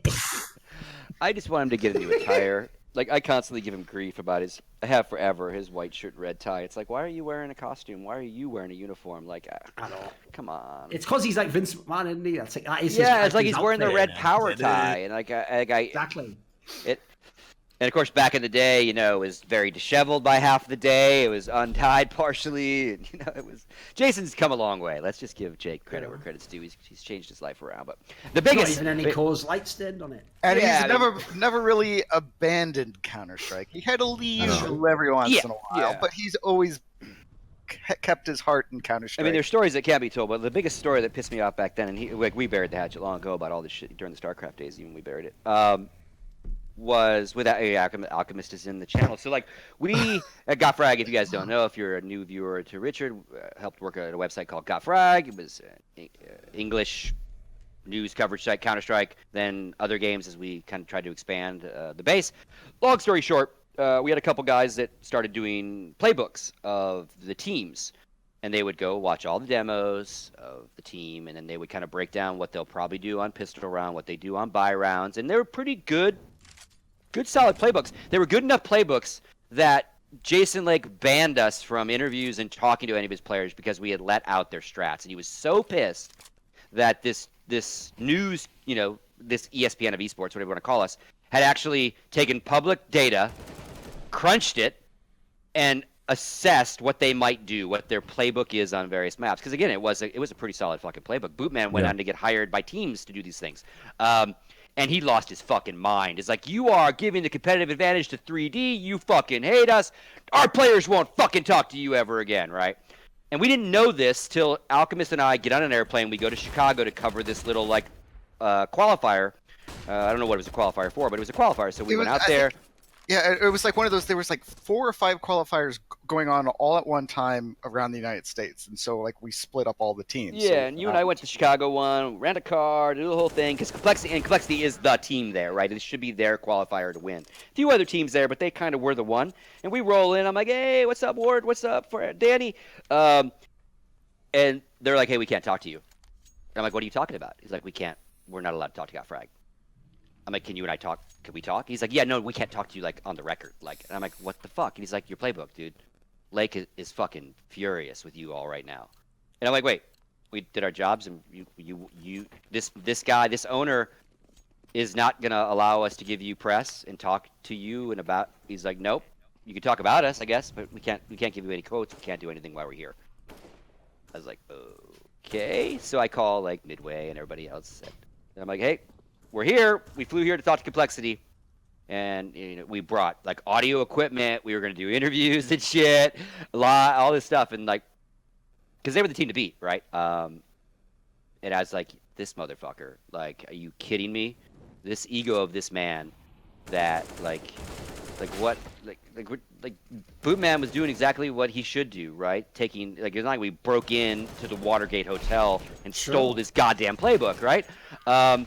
And so, and that drama percolated for quite a while, and then it finally went away. But there was a wedge between compLexity and Gottfrag since then, right? And he also, like, bless his heart, he came into our scene full of piss and vinegar, all fucking lit up, you know, calling Craig all sorts of names, Craig Levine, Torble, right? And again, part of just being an owner and bravado of, like, go, go, go.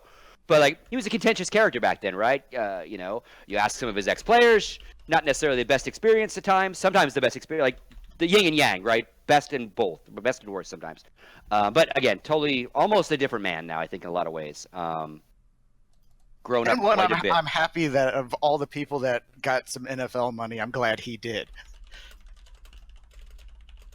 Yeah, you know, for sure. You know, because again, like, he sold his brand to CGS, didn't go so well, and obviously didn't sell it for millions of dollars to where you could just walk away into the sunset either. You know, and of course, we took his team. So like him and I have had some contention. Like, so the Gottfrag is one thing, but then when CGS died and his roster was sitting there waiting to have a team and had no money, had no salaries, had no nothing, well, here comes Evil Geniuses that wants to have a good Counter-Strike team, and these guys wanted to come back to 1.6, so we recruited the players. That was also another little bone of contention between him, Alex, and I for a while, I think. But yeah. Oh, friends now. Still all mates. Still all mates. Still all mates. Exactly. I am very happy. Like, I was kind of bummed that, like, all this new VC was coming in, and, like, one of the guys that had stuck around and had gone through, like, lots of personal stuff for his love of esports, and much like all of us, gave for years when there was nothing to get back. And everyone around him, all the new owners, all the LCS owners are the first ones to start getting millions of dollars for their brands, right? And rightfully so in some regards. His brand was not of the same value. But, like, then there's this Jason, hey, we got a Sound Blaster sponsorship. Cloud9 takes $20 million in VC. That's 5% of their company. And so for him to finally get money, you know, Jerry Jones and Dallas Cowboys and that kind of connection, that's really cool. You know, I hope that goes very well for them. And seeing them do pretty well at this major is actually really fucking surprising, with Jordan being a stand-in, actually. Sure. But yeah, I guess we'll see. Map 3 could all be over. I mean, even if they lose now, they've already done more than everyone else expected. Yeah, exactly. Almost everyone right. had them as the 0-3 for this stage. Every pick And that gets you into that mindset of, like, if we got nothing to lose, like, it does sometimes help a player's mentality, right? No stress, no pressure, no worry. Jordan, I wonder if Warden is doing much calling. You know, because they played together 2 years ago. I just wonder if he's coaching now, or just kind of manage, coach, cheerleader, quasi, because he's obviously a smart fucking guy. When I stood behind EG, I was a manager, cheerleader. But Warden stand behind them, he could be strategically important. Rich, do you want to mention how mentally ill someone is in chat? Oh no! What, this guy? Which one? So, like, some guy came in the chat and was like, "Can you unban me, unblock me on Twitter, please?" So I'm like, "All right." He's like looking at it, and I went, "You must have been a cunt to get fucking blocked again, because I purged my block list. I've only got about 70 people blocked at the minute." So anyway, I went and looked up his account and the name he gave me. Got me blocked, of course.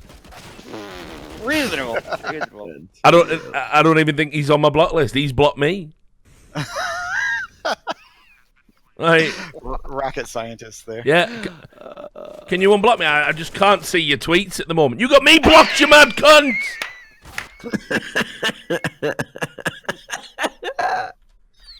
Your brain fucking... This is your brain. This is your brain on Twitch chat. Do you know what I mean? Would have been the only way that would have been baller is if when you were like, "But you've got me blocked," he just goes, "Yeah, and we'll see how that goes." And you've had good behavior. If you'd have, like, spun it on you, that would have been gangster. But I imagine this guy was just such a credit, he just didn't know you had you blocked. That's a big oopsie. Oopsie. What a fucking raj, like. How am I supposed to deal with that? God. Oh, shit. How the fuck am I supposed to deal with that? Like, how gone is your fucking box, like? I honestly believe people when they see tweets that they think you're talking to them because it's on their timeline. So Yeah. they think you, Richard, is talking to that guy directly, and their brain just short circuits. Well, there's also the weird phenomenon where, while I agree with you, yeah, they definitely do act in that way. Simultaneously, they often also act as though them making a reply directly to your tweet is like a YouTube comment that no one's going to see, and they're shocked when you then like either respond or just block them. Like, what the fuck? What? It's like, well, what do you expect? You're literally messaging me. That's the whole point of the program. If you don't like the content, you don't have to see it.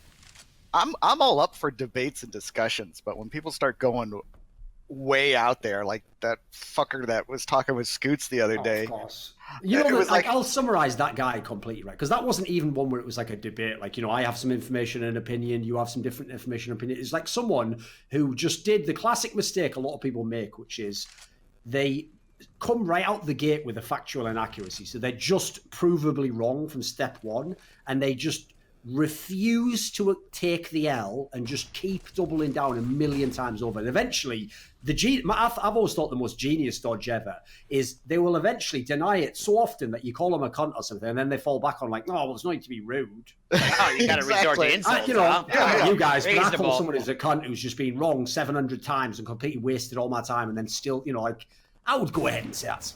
Is this the guy that, or the gal or whoever it was that said that you were banned from the country of Poland? Is that person? That's just one example. I was thinking. The Overwatchers? Yeah, I was we talking had the about one with Overwatch today. Oh, gotcha. Okay. Why did you have to mention he owned the Overwatch League? Exactly. Because he's in eSports and I'm an eSports guy. And I think we probably always do. Like, if there's ever some sort of like controversial, maybe the wrong word, but like if I ever get a tweet to me and I don't recognize who's tweeting me, and it's it's intriguing or controversial or pisses me off, I always go look to see if they follow me, because that's my first indication that they might know my vibe, they might know what I tweet, they might know who, and not necessarily you don't know who I am, but like understand why I tweet what I tweet, right? And all of like these guys don't follow me. These guys might know who I am in the sense of esports, or they might not, but they certainly don't keep track of how I talk about Overwatch or other, it's like, so it'd be one thing if it was a follower who went, Scott, this is kind of out of your wheelhouse. You normally wouldn't phrase it like this. And I'd go, oh, okay, maybe you're right. That was kind of weird of me, but these are like true randos in my world, right? It's like, and then you go look and you go, oh, he writes for this Overwatch website. Oh, he's a fan. All his tweets are about this Overwatch team. Got what I need to know. Thank you very much. You know what he put in the chat, this guy? He went, guys, want to say I've unblocked Richard now. I just wanted him to learn his lesson, mate. Listen, I don't know what lesson you think you've taught me. Have here. you? Let me teach you a lesson, fella. If I gave a solitary fuck about any of the goony ideas in your diseased brain, I'd probably follow you. That would be a dead giveaway. The fact that I didn't even notice that you'd blocked me doesn't really teach me a lesson, does it? Because I couldn't give a solitary fuck about your existence. And after this sentence finishes, I'll go back to not giving a solitary fuck about your existence because you don't matter. Right, continue. Will I end more demand, like? Well, and like Alchemist and I were talking about it this morning, right? I think I get it a lot. I think you guys probably do too when we're having these spats and we're like, slapping people around, so to speak, or at least we think we're slapping around. They think we're mad. Like, I think people think because my tone of Twitter is very surly often, it would be a good word to use, I guess. Yeah. They think they've actually like triggered me in an angry way. But 90% of the time, just like 10 years ago when I was posting on Gotfrag forums owning kids, I'm laughing while I'm typing. I like to swear. Me swearing doesn't mean I'm angry at you. Me swearing means I'm just trying to really tell you what a fucking idiot you are, not just an idiot. But they think it's like, I'm laughing while I'm retweeting this. I'm laughing while I'm subtweeting you, you stupid idiot. You haven't triggered me, right? This is fun for us, right? This is like a cat playing with a fucking mouse, it's like my Valve. It's literally how I take enjoyment from the average daily grind. Like I'm not triggered that far and say my personality thrives on putting assholes in their place, but maybe there's a little bit of that. maybe. And they all go, haha, you're so triggered. It's like, you're replying to me because I'm in your fucking head. I literally don't know who you are. You hide behind a fucking fake cartoon avatar on the internet. You have you've created no work. You have no name. Like, you're triggered by me. Like, I take up space in your head. I don't know what else to say. Like, it's so the logic is always backwards on that. They always go, haha, you're so triggered. Like, why do you care what I say if you're not triggered? Yeah. Mental, and I mean, I sit, like, I'm fairly retired, so, like, I sit on my computer all day, right? Like, it's easy. Like, type this out to you. Is Nico all right? Like, you're doing this in between fucking delivering pizzas, man. Like, I'm just sitting at home. Like, check your phone. Yeah, it's like, 7-minute abs. Yeah, that's the other thing that we say. Like, haven't you got a better use of your time? I'm literally making money while I'm tweeting what a cunt you are. What are you doing? Are you on your break? Yeah. You know what I mean? Like, that's just the reality of it. Like, it's fucking so stupid. Like, I'm literally getting paid to tweet this. Like, this is my brand, you silly cunt. You're on a smoke break. For you guys, especially, actually, it is your brand. Like, this helps your for the brand. advertisements. Right? Yeah. It's mental, innit? Like, I didn't have anything I wanted to talk about today anyway. Thanks for this. thanks a lot, Mikey Two Guns. Appreciate the sub, buddy. Glad you've been around since the. Mikey Two Guns. Mate, don't fuck with Mikey Two Guns. He's in the next Guy Ritchie. Was he one of Amy's relatives? Not unless Timmy Two Toes, I mate. imagine. Then you can back come in the fuck with him. neighborhood. Well, Timmy Two Toes. Fucking hell. Thanks, Yeah, HL call Park. fucking Mikey Two Guns. Tell him bring Yeah. fucking guns. Yeah, tell him. bring many guns. Get about it, Mikey. And bring both. Listen to me, lad. His cousin with 4 guns, bring 6. Listen to me, lad. He's only got 2 guns. You said there's 5 of them. Here we Get are fucking at 25 Scout Sesame guns in. Street. How many guns have I got? One gun. 2 guns. Thanks a lot for the Twitch Prime as well. Sniper Cyril. Fucking hell, they're all coming out. All the gun guys are in. Mikey Two Guns and Sniper Cyril. Ridiculous. Is that Cyril from Con Air? No. Was it Malkovich's character? Cyrus the Virus. Cyrus. Sorry. Cyrus the Virus? Yeah, Cyrus the Virus. Yeah. Richard, you're nobody unless Sniper XXX.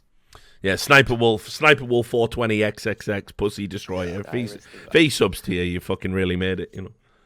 I was close with my Con Air reference. Now I'm triggered. Neptard. That's his name. Is that his name? Okay. That's his name. I had to just kind of say it and bridge my head. FaZe gonna lose. Shut the fuck up. It's gonna lose. What happened to this breakfast anyway?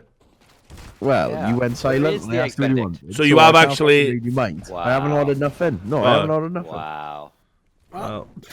I was waiting until your fucking head was in the game. My head's in the game. I'm in the breakfast game. Go in like I'm in the breakfast game. breakfast. What do you want? I don't know, like, what are you having? I don't read the menu, YouTube, but you know. No, but like, oh yeah. Just go ahead and order your lunch now if I were you, mate. Yeah. Might There's come. various options of eggs. Right. And what kind of eggs are you having? Why does it matter what I'm having in mind, but you ain't having any. Don't worry about You it. guys are the cutest. We all want to know. Ever. You an over easy? I'm gonna have scramble? What do you like? Benedict, eggs Benedict, Okay, and I good might quality. have, I don't know, something else on the side, maybe some bacon, I would do that because then you got your ham with your Benedict, and then you got extra. or maybe bacon. I'll That's get always good. some fucking big French toast or something. Go full American. I'm not sure yet. Well, get me, I don't know, just get me the standard, like, you know, bacon, scrambled eggs, some sausages in there. Right, No waffles. your average breakfast, like. Yeah, just your average American breakfast, so approximately 3,000 calories. And 2 sticks of butter to go with. Yeah. Good to go. Just 3,000 calories. I'm not, you know, I'm on a diet at the minute. Like, A side of diet. It's a good way to start the day. yeah. I remember Breakfast one is of the most first important meal of the times day. I was in America and I went to IHOP, right? And Yeah. I ordered Love some 'em. pancakes. Love And the them. woman goes, "You want a burger with that?" And I was sat thinking the question for about 5 minutes. Like, what the fuck you got in that whole separate meal? She goes, "Nah, could you just chuck one on the side?" Brilliant. I know, Brilliant. like you can't realize an entire meal. In Listen, Duncan, Do you want a meal with your meal? It's why- So like mad. What? Here's your burger. Bone marrow with that, sir. Do you want a half a pie or a full pie with that? Yeah, man, I'm telling you, I'm Speaking of, fucking. mate, do you want chili cheese fries for breakfast? They're gonna say, like, my ass is definitely not like my roids are flaring up right now. So no, now that Jason's put it in my head though, have a look and see if they got any fruit pie. what the fuck? Let's knock it up a notch. Let's make these 4,000 calories. Like I miss Luckily, I don't whispering think there's into any Richard's fruit pie in ear it. bad ideas. yeah, No fruit pie, like there's no pie. the smoothies only. There's no pie. No pie. As if you're so surprised a breakfast place hasn't got pie. Mate, You're like, no Key lime pie, or a Yeah, that's cherry a pie. breakfast, mate. Danish. Right. Well, It's close.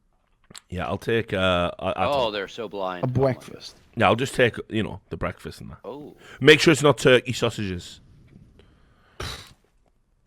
yeah, keep that healthy shit out. Yeah, fuck that. Just says sausage, mate. I don't know who to Good, trust. that's what I want. I want a mystery sausage, mate. Well, actually, it's bacon or sausage. That is sausage, Oh. basically. Mystery. Right, well, get me the sausage and then get me a side of bacon. That's Gotta have both. That's living, Scrambled folks. eggs, yeah. Can I Yeah, get some meat scrambled, with yeah. my meat? Yep. Wheat toast or white toast? Is the sourdough? As if we're doing this live. No, there's not. I'll just take white then. Fuck it. Oh, Give he's me- going. Give me, he's going give for me, it. give me the carbs and the trans fats together. I think that's where the health kick really occurs, isn't it? They cancel each other out. Yeah, good. That's what I heard. Sorry, I'll just smoke a cigarette Don't even know afterwards. if you Kill, can get kill a all the side fat. of bacon, mate. I don't even think they allow you to do that. I don't know what kind of place doesn't allow that. I don't know, mate. Why you ordering from here then? As if that's enough to like. That's it. We ain't ordering. No, that's like that's like me tapping out. You're making me choose between bacon and sausage. I thought this was America. I thought this was I America. got both. Yeah, I thought this was America, I'll mate. try somewhere else. Fuck, Thank you you, know. thank you. Well, this place just steak for breakfast was obviously a great establishment. Oh, now you're knocking it up a notch. Have you ever had a country fried steak for breakfast? That's the real shit right there. Country fried steak Country and fried gravy. steak and eggs. Yeah. Oh, yes. Yeah, that's Hash fucking- browns. steak That's for a gravy. breakfast, but country When fried. you can Yeah. feel your blood slowing down as you eat. Oh my god, That's the shit. That That's is you know America. you've won. Do you want a pound bone-in ham steak, mate? I don't know what that is, but no. Ham steak with a bone in it, but trotter, of course. No, I'm not down for that. I do like the way you put in all these VODs on YouTube, because I can just imagine some guy in the comments like, what timestamp does the Overwatch League discussion end? It's like, yeah, it doesn't matter. That was the whole Just, thing. just for the breakfast. I know. Because obviously, it's going to happen eventually. Like, we're going to just be talking like that over the top of some like godlike round. And Oh no, it's already happened. like, It's oh, already can't wait happened. to see this. It's already happened. What was the maddest shit you seen? I'm pretty sure we had like some fucking unreal Stanislaw clutch the other day, and we were talking about something. Oh, when he won the round, yeah. yeah, the 1v3, we were yeah. talking about something really mundane. So So anyway, this Not guy well, I had beef with about 8 years ago in eSports, and none of you know. Here's all the intricacies of everything I ever said to him. do you want me to handle ordering this breakfast, Sam? No, I got it, but I found Right. a good place. I got you bacon and sausage. You can calm down. Bacon, sausage, scrambled eggs, toast. They never do beans in these places. You don't get beans for breakfast out here. Well, they're not proper Can we- anyway. Can we complain about American bacon? Yeah, American bacon and beans Yeah. both suck. For some reason, the beans look the same, but they don't taste like sweet like the Heinz would. They just like a bean in some tomato. No, but sauce. then if you have Bush's beans, mate, they're fucking outrageous. It's just all Are they sugar. good, like? Yeah, get How into much them. is Sounds the like place what I you need. usually order from, Rich? How much is a breakfast from it?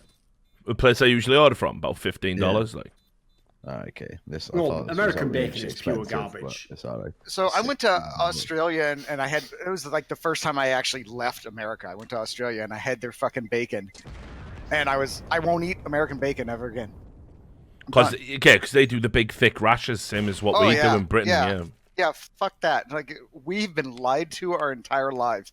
We are getting The bacon for us is a bacon lie. basically streaky bacon that we haven't. Like, Yeah. we still have the option, but we just don't usually have it as the main one. like we're supposed to be the best of the best here in America. We are supposed to let capitalism rule out, and they give Yeah. us this shit bacon. those communist countries over in Well, Europe. if it's any consolation, I'll censor this, Richard. You know, probably most good bacon in the UK won't be around in a few years. Yeah, it's anyway, yeah. I'll leave it at that. For health reasons, obviously. Yeah. So Yes, exactly, because obviously the government is helping us get our cholesterol level down. So, Of course. you know, DDoS him, Sam. yeah, exactly. Hit it the button. DDoS him now, please. And the thing is, I love bacon, so that makes me a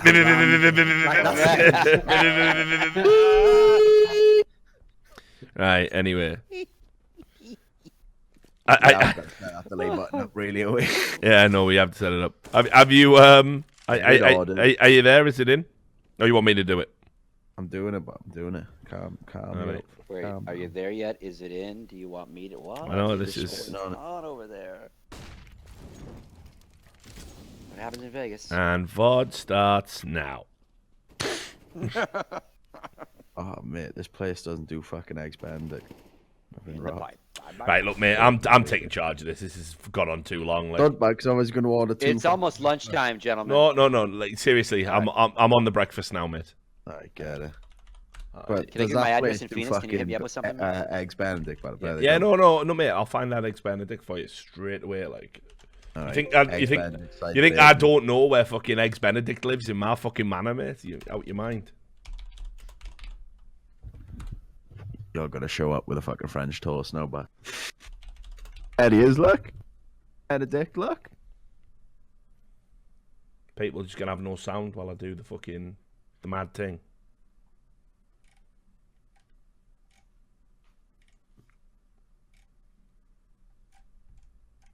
Game's fucking close. There's your Counter-Strike analysis. Game's close. Yeah, thanks, Scott. I'm there for you. You know, now that Eric's not here, I gotta pull his weight a little bit. It still feels like complexity is going to win this, though. Yeah, I kind of feel that way. I could see FaZe just falling apart on T side.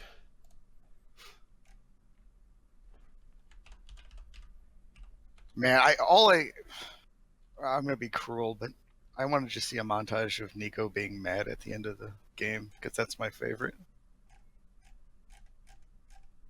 And I love Nico, but man, he has some great reactions. He's definitely very expressive for sure.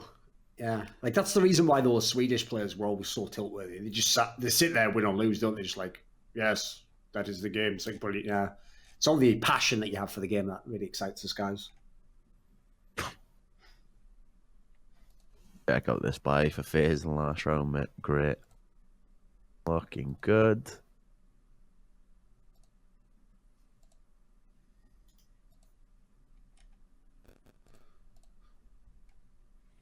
Pancakes as well, Sam. Nah, I'm alright, but maybe one pancake. I think you can't just order one thing in America, can you? But just use 7 pancakes. Yeah, stack of 5. Yeah, I got you. I'll get you a short stack, which short trigger other people to call. Short stack is approximately 40 pancakes. 7. Yeah, get you that. Let's see what else we got here. Yeah, you would be the tallest in this chat. No, Jackie's tallest. Maybe? I think Jackie's Any pretty chance tall. got any fruit on our pancake, but got any fucking seasonal fruit or what? Seasonal fruit. Let's have a look. It might be the option instead of the fruit pie.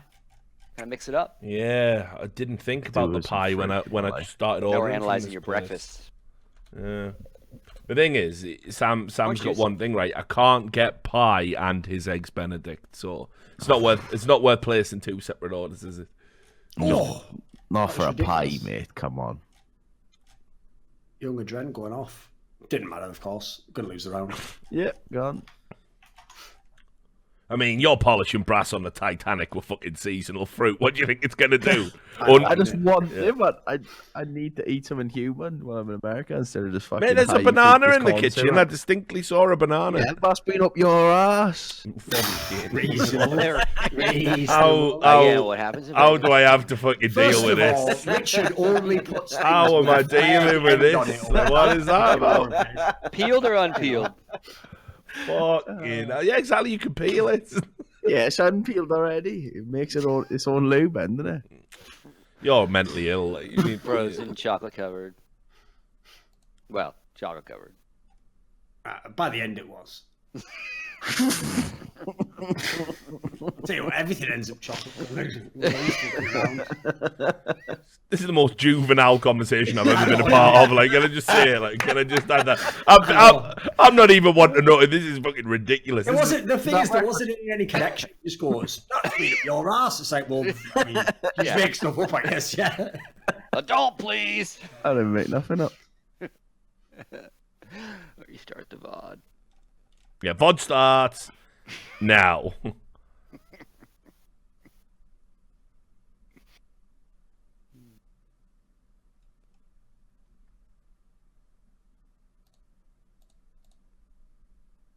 This could be it, boys. The half that eliminates FaZe from the major. This could be it. To complexity of all. And the thing is that, like, bear in mind, past majors it was best of ones. Like, you can't. There's no excuse for losing a best of 3 series on LAN to this complexity lineup. Like, come on, man. What excuse can you possibly give? Like, this is where I actually find it a bit sad, because no matter what people tweet, if you're a fan, I'll just go ahead and tell you, most pro players get along outside the game, and most of them don't really dislike each other. So as a result, even the ones that banter each other, there's not many of them are actually going to, like, BBM. But I would obviously fucking love it if, like, FaZe got eliminated and then Carrigan did some sort of tweet like, good team of players, but they could really use an in-game leader to bring it all together. Mate, you're going to be tempting, Sam. I've just gone to click on order this, and it's gone. One of the items on this is no longer available from our restaurant. Eggs Just Benedict. all of his food, maybe? Yeah, let's straight up. He's been Benedicted, mate. Let's have a look. There. Why can't a motherfucker get some sauce and eggs round here? Like, how is that so hard? I know. Just think if we were at the Face It Major right now. Fucking hell. Just All the eggs eggs in our restaurant, you can't sauce, prepare them this way. Like. That should only ever be used as an ingredient with chicken, cheese, and then put into a pizza box. We all know that. I'll have to break in, Richard. Get me the fucking fried chicken shit, but where they put chicken. There we go. What he's done there. What, chicken and waffles? Get me the chicken and waffles. He's purposely ordered something he knows they're not going to have. Then when you don't have it, he goes, I guess I better just bloody have a double order of chicken and waffles. Better have bloody chicken tendies for breakfast. Give me an extra portion of honey mustard, will you? If I have to bloody have it. Get that maple syrup in there as well. Yeah, I got you covered, man. You want some coffee? Why not?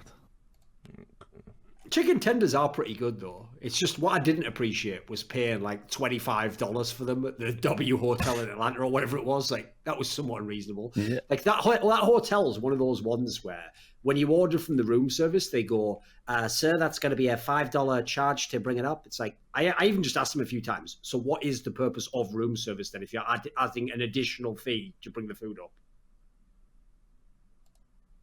You sit down the phone, but I mean, I don't know why. I'm not going to get a good answer on that. He's obviously just going to go, well, I apologise, sir, but this is not my policy. I know. Because, I mean, Germans $5, all the sir. time. Why the fuck is exactly. it $5? I'll come pick it up then. Exactly. Sir, you can't do that. But you're not allowed in the kitchen, sir? I am so glad I didn't have to stay at that place. Like, I went there like maybe once every few weeks for things, but oh my gosh, that place was crazy. It had like a rough time, and then it went into new ownership, and then it got really good. It actually is a very good hotel. It's just that it's expensive, And I'll never understand this detail, which is that, right, because some of them signed up to their sort of like hotel, like loyalty club or whatever. Well, because we went to Atlanta so many times, like by the end, a bunch of them were just automatically getting upgraded to suites every time. And I remember we were in one of the suites where we were all just like having a drink after the show one time. And if you went to the toilet had a glass transparent wall to the bed area. So that as Moses is lying in his bed, he can just look through and see me having a shit on the toilet. Look away. Yeah, the shower. The shower. Obviously, they used to call that the Patriots President's Suite. So, The shower was exposed too. The whole room was exposed. Oh, it was, wasn't it? Yeah, like all that glass. was the whole setup. Because I stayed in one once. Yeah. Like the mad thing about it is, who is that designed for? Essentially, it's already designed for like a lovers' tryst. Look at but who wants that? Like, look at you. Either you're by yourself or you're with a couple. Because it's terrible as a business hotel in that sense, right? It's like two guys on the road having to share this hotel for a business conference. It's like not going to work at all. So the question is, how many times did Moses watch you having a shit then? I know. Yeah. If you want to talk about uncomfortable times to have a shit or just use the toilet anyway, it's when you're doing it while also looking the whole time at the eyes of Moses to see where he's faking being asleep. Just you eyeballing me? You know, taking pictures for blackmail. experience, You made being fun of me honest. on the dash again. That's going on. And In some hotels. He obviously had an itch the whole time because he was scratching his leg or something. Because some hotels will have that, like it's fancy, right? They'll have the glass or whatever, but usually it's got a two-way button. And the glass has a frost in between, so you can you see that a lot in Asia. But you hit a button and it goes like opaque, so then it's like a wall, right? This one had nothing, just full glass. It's like, what the fuck is this? Mama, what you shit? Like the strip club shower room, you know? It's like, what is this? This is weird. All right, Atlanta. A little more to the flames. Good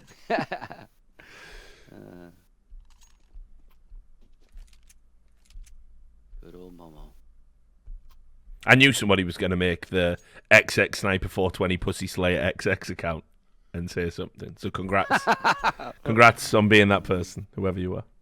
Probably is a regular on the stream. I appreciate it. Oh, FaZe, if you wreck my pick'ems, if you thought the whole fucking abuse you got on BTM was bad now, my friends, Duncan will be telling me to fucking calm down like Harry Enfield.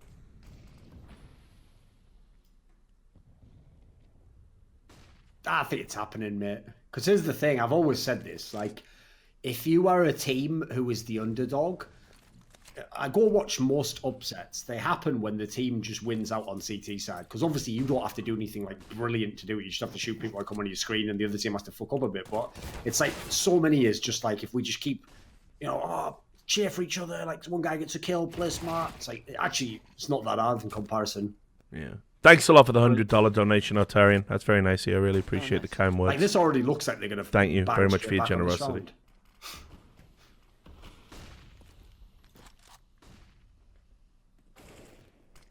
Nah, it's fine. It's all fine.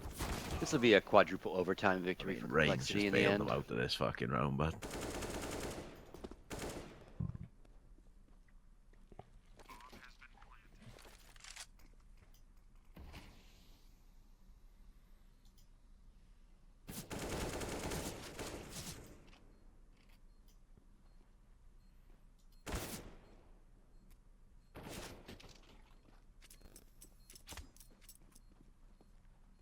Stanislaw is the fucking man for the last 2 days. Mate, it's no joke. Like, I don't know what he's been doing.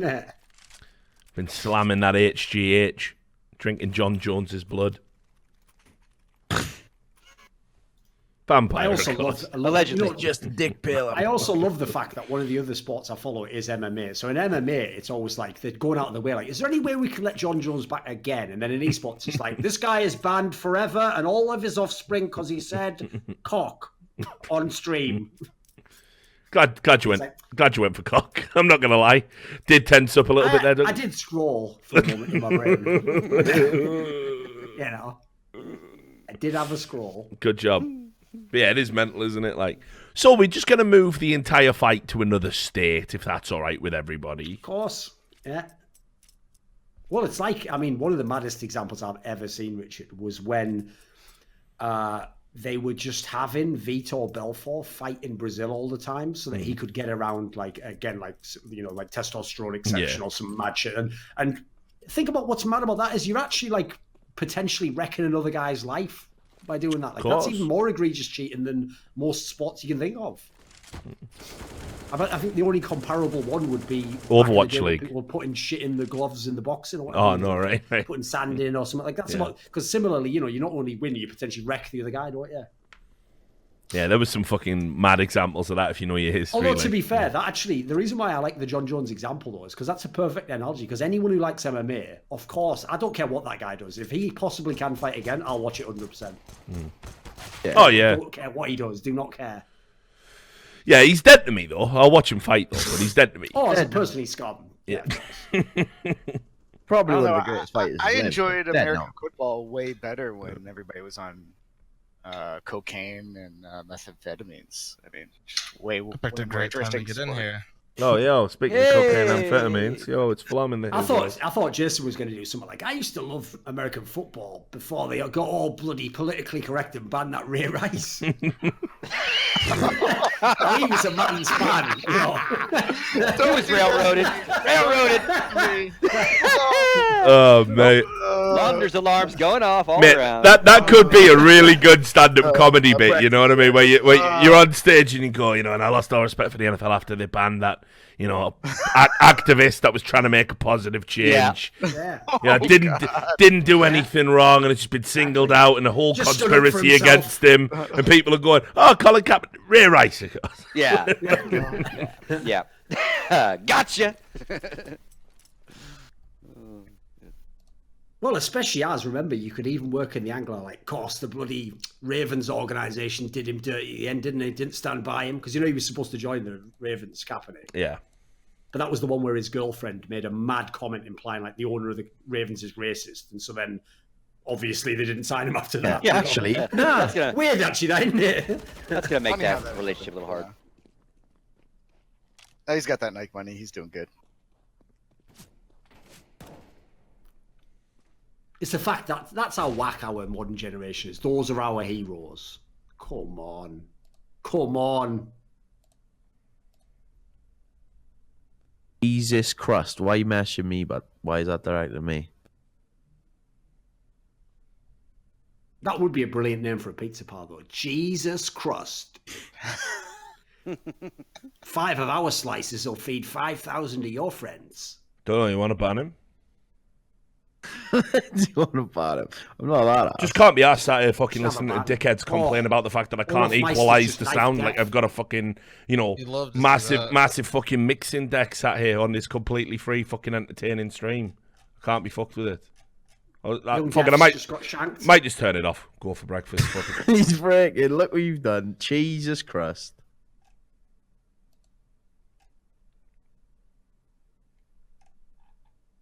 I Now have you've to done say, it, Chad.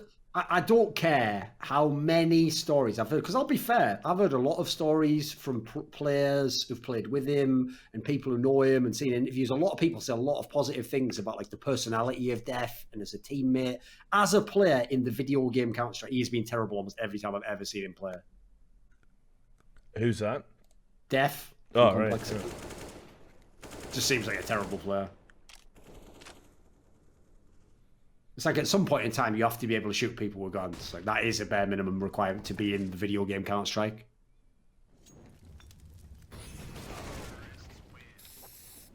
It is a reasonable request.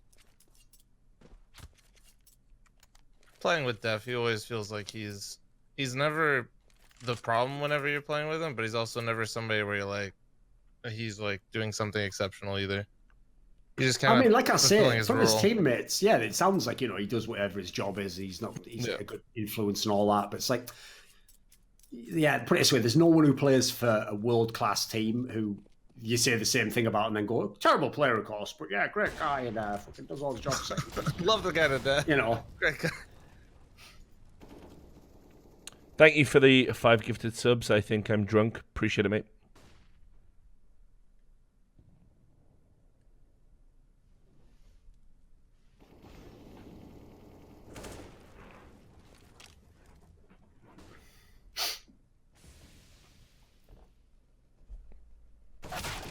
Dude, I have been adjusting everyone individually. What do you think I'm fucking doing with my time? I can't handle these morons. Like. Oh my god, no! I'm just sat here, like not doing anything, just putting up with it. I know, like, what do you think we do? You fucking idiot! Like, And what do you doesn't think we help do? that, Like, you know, sometimes Wait, we I just talk went back soft and listened like to the clip as this. well. It's not even like you're miles out. no, I didn't think. And then about sometimes that. we talk a little louder when we get excited, and then Yeah. I whisper a little bit. Yeah, good luck with that, Rich.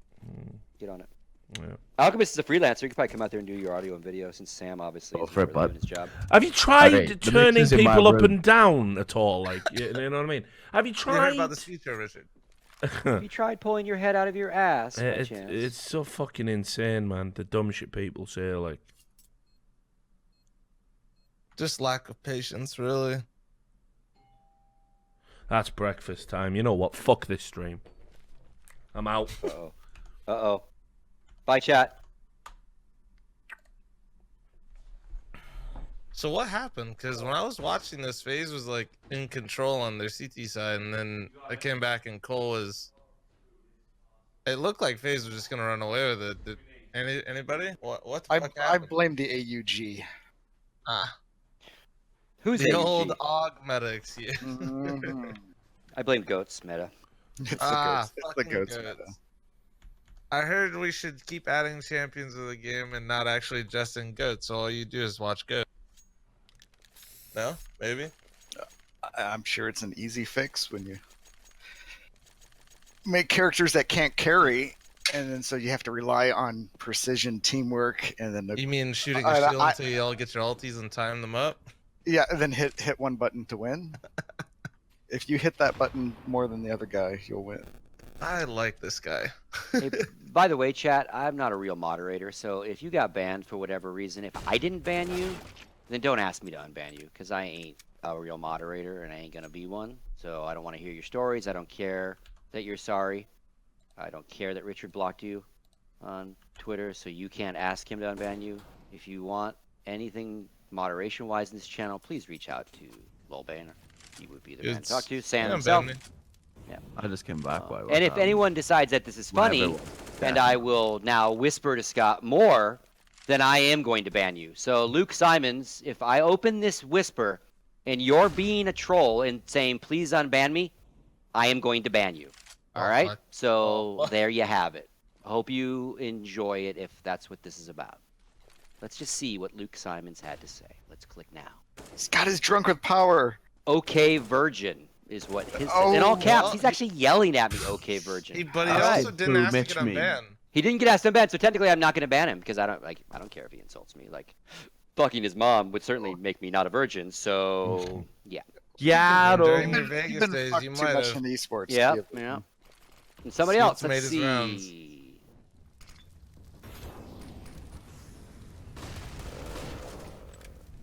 Okay, dealer 7. Really?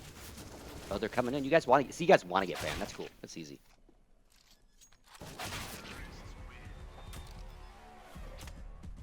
Now they're doing everything but asking. This is good. I just need to turn my whispers off at this point. Or just not answer them anyway. Did Richard really leave? Is this? He might have really left. Just Hang on, let's goods? look at Discord and see if he muted. He is did mute muted. himself. He is I don't muted. think he's- Thorin left too. Oh god, now Thorin's muted. It's all over. Game over. All right. Sam, shut it down. Sam, shut it I'm down. here. I just had myself muted. Check out this meme that someone made though. I've just retweeted it. Oh, tweets. Okay, hang on. This like describes our conversation for the last hour and a half.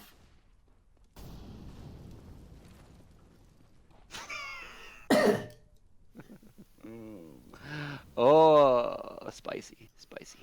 As always, spicy. Oh yeah, that's good.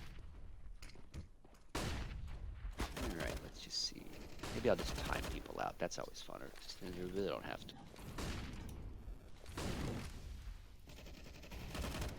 I don't know if dealer sent this. Dealer, I'm going to give you the benefit of the doubt and think you asked that as I was ranting, so we won't. Let's do that. Oh, some nice ones in here. You guys are sweetheart.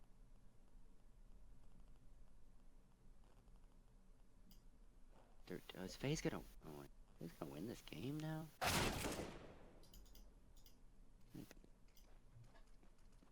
I hope Richard comes back. We I'm not your start father, and I'm talking not about coming other home.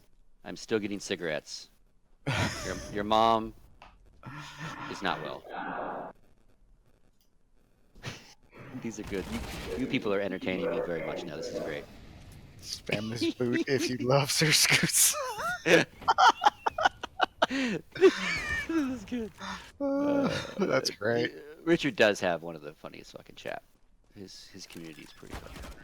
I actually watch a lot of Richard's gaming streams because I have a lot of fun just listening to that, and I usually just have them in the background while I'm doing. I other need stuff. to tune into more of those for sure. They're a lot of fun.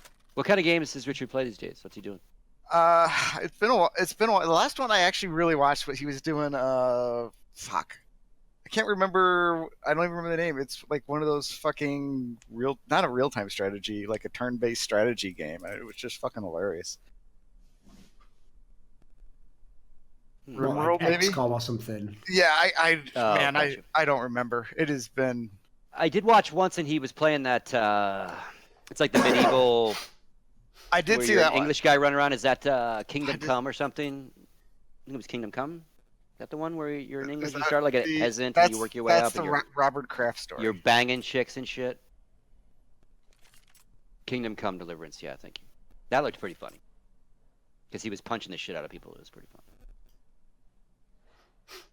And then, of course, I always watch by the numbers.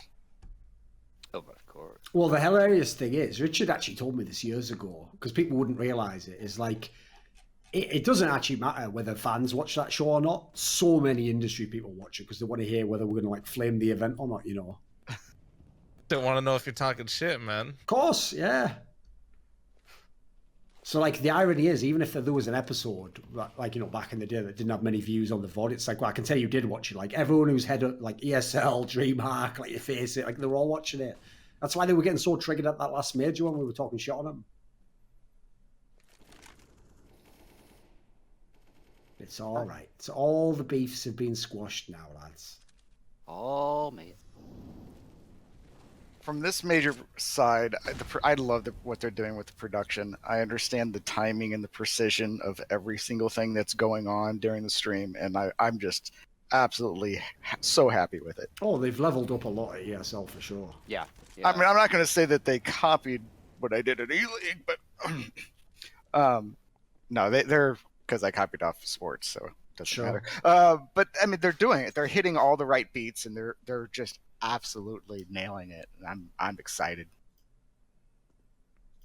No, yeah, it's been good. I mean, you know, a few tech issues here and there, but that will happen to everybody. But yeah, and as generally, they've like in the last 2 years, they've won the opinion of them from players, from fans, even people like us in the industry. In that sense, like they do some good stuff.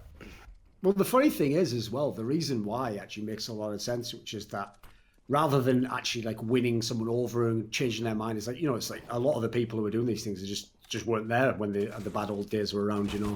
That's the whole reason I started working with them again, because the people who came to talk to me were like, you know, that was IEM, like we're ESL1, like, you know, it's a different brand, it'll be a different thing. So it's like, yeah, fair enough, makes sense.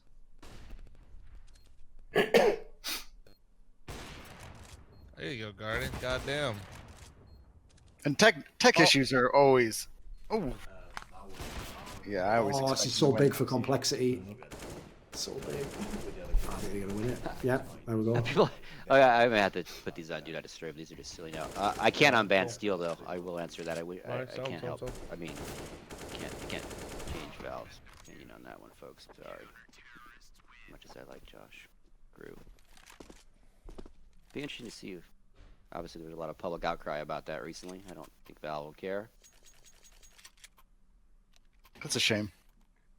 Yeah, I have had some conversations with Josh about, you know, because obviously of all of them, Josh is really the one that wants to get unbanned more than any of the other ones in a sense. That's what just shows how fake the idea that, like, in outrage culture, like, oh, companies must, you know, bend to the will of their fans. It's like, nah, they can definitely just pick things they'll never change, and they know it does nothing. So that's why whenever companies do fire someone, my theory on that is like, the part of them just wanted to fire that person anyway, or they just thought, nah, just get rid of this problem now, you know.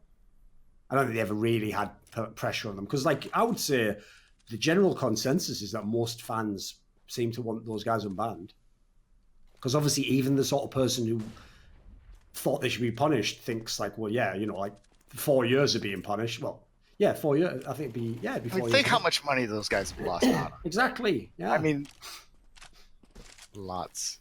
I mean, I could give you the same analogy for me. So forget whatever you think would be a reasonable punishment for me wrecking Poland. By not working, at this point in time, we're probably talking about 8 different events, like at least 3 majors. I probably lost 50k from that. Yeah. Now, what crime would you commit? Well, obviously it's not the same as the court telling me to pay 50k, but what crime would you commit where you'd get 50k fine? It's something pretty substantial. Yeah, no, I'm with you on that. And what I said to him, you know, because he asked me like about the player association and could there, you know, possibly be some assistance there with Sure. with what the player association is all about. And the players have talked about it a few times. And one of the issues with something like this, like there's some things that universally a player association goes to try to fix, like quality of life issues, tournament stuff that is universal. But this is the players' opinion association, so it's they decide what they care about, and then how they will, and then we will help them execute that, right? So it's not cut and dry that Josh is a pro player, Josh is a member of the player association, so automatically this association defends Josh and tries to get him unbanned. It's up to if the players within the association all decided collectively, hey, we not because one player feels that way, but the majority of the players feel, you know what, we collectively feel they've done their time, let's talk to Valve. Then the players association would do exactly that. But they have to decide they want to go defend Josh. And some players might literally be like, no, fuck that guy. Of course. Right? And some will be like, nope, he's done his time. So that's... People don't realize, like, every player publicly is going to say that because they know, like, I don't gain anything from, saying someone who's a fan favorite should be banned. But the difference is, when push comes to shove, would they actually do something about it? Like, would they want to use their leverage for that purpose? I could see a lot of people, it's not even about the issue. They're just like, I don't want to waste our chance to, like force Valve to take action on something on that, which wouldn't necessarily be unfair. It's not their job. Yeah, and there is a pick your fights, pick your battles, especially in these early days of the association kind of finding its way in this very fragmented, crazy ecosystem of Counter-Strike. So I talked to him last week about it, right? Because he approached me and I said, well, I'm speaking to you as your buddy Scott. Obviously not the players would decide if they want to help you or help all of you, right? But what I said to him, I said, this is what I think you should do. We now have, when they got banned, the ESIC didn't exist, the Esports Integrity Coalition that Ian Smith has now got up and running, and it's the people that are helping ESL with the drug testers. This is a guy that comes from sports and keeping an eye on match fixing and all sorts of crazy stuff. I wish Richard was here because I know he's probably talked to Ian quite a few times about match fixing. Sure. It's a legitimate, up and up, kind of meant to be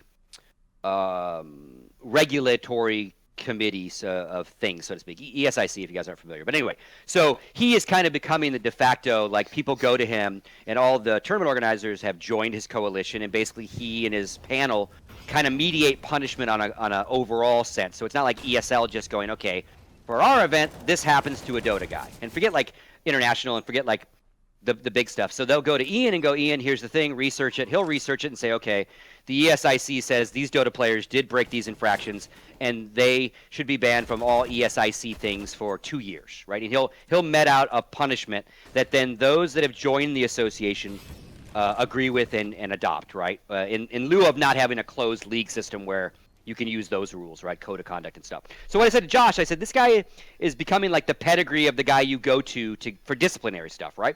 I said, you should approach him. You should have him investigate your guys' cases fully, do what he did with everybody else since he didn't exist when this happened, and have him met out the ESIC punishment for what you did, right? And then you take that information for what it's worth, and you go to Valve and go, this kind of ad hoc, kind of trying to be our regulatory body of this kind of shit, match fixing, etc., boosting, etc., has deemed that what we did is worth this punishment.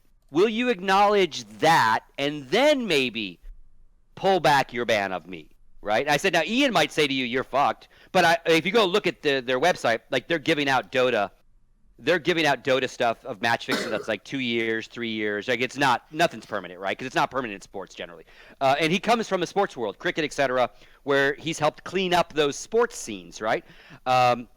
And again, he has arrangements with all the betting sites, so he gets all the shady tells and flags that go off, so he can research it. Because again, he's not here to make money; he's here to try to help some integrity issues, I think, in my opinion. So that's what I said Josh should do, and if Swag feels the same way, and all those guys feel the same way, have him basically try your case, right? Richard tried it and investigated, but this guy, have him do it like he's done everybody else for the last 2 years, and then take that info to Valve. And then, because it doesn't matter if a Counter-Strike player says to Valve, unban him. It doesn't matter if I say it. It doesn't matter if all the tournament organizers do. But maybe this guy being kind of a quasi-officially thing would give Valve the ability to go, okay, after reflection, and now that this exists, because again, when they made their permanent decision, this guy didn't exist, and this coalition didn't exist. Maybe that would actually give Valve a way out, where they'd be backtracking on their permanent word, but they'd be backtracking not because of public pressure, but they'd be backtracking because an expert in the scene has now dictated maybe a more reasonable penalty for the crime as it is in sports. And so hopefully he does that. That's what he said. He was going to go start doing it and reach out to Ian and see if they could start having conversations. And because then I said, if Ian, because the Player Association has also started to talk to Ian about, okay, what are you doing over there? How do we work it with players so with these code of conducts are all make sense, like et cetera. Just like we care about player contracts with team owners, we care about how other contracts affect them and if they're signing shit at events that are drug tested and et cetera. What does that mean for a player? So then I said to Josh, if he were to come back to you and say, okay, ESIC has said 3 years is your penalty from when you did the infraction, then maybe the Player Association would decide to nod to agreeing with the ESIC's decision.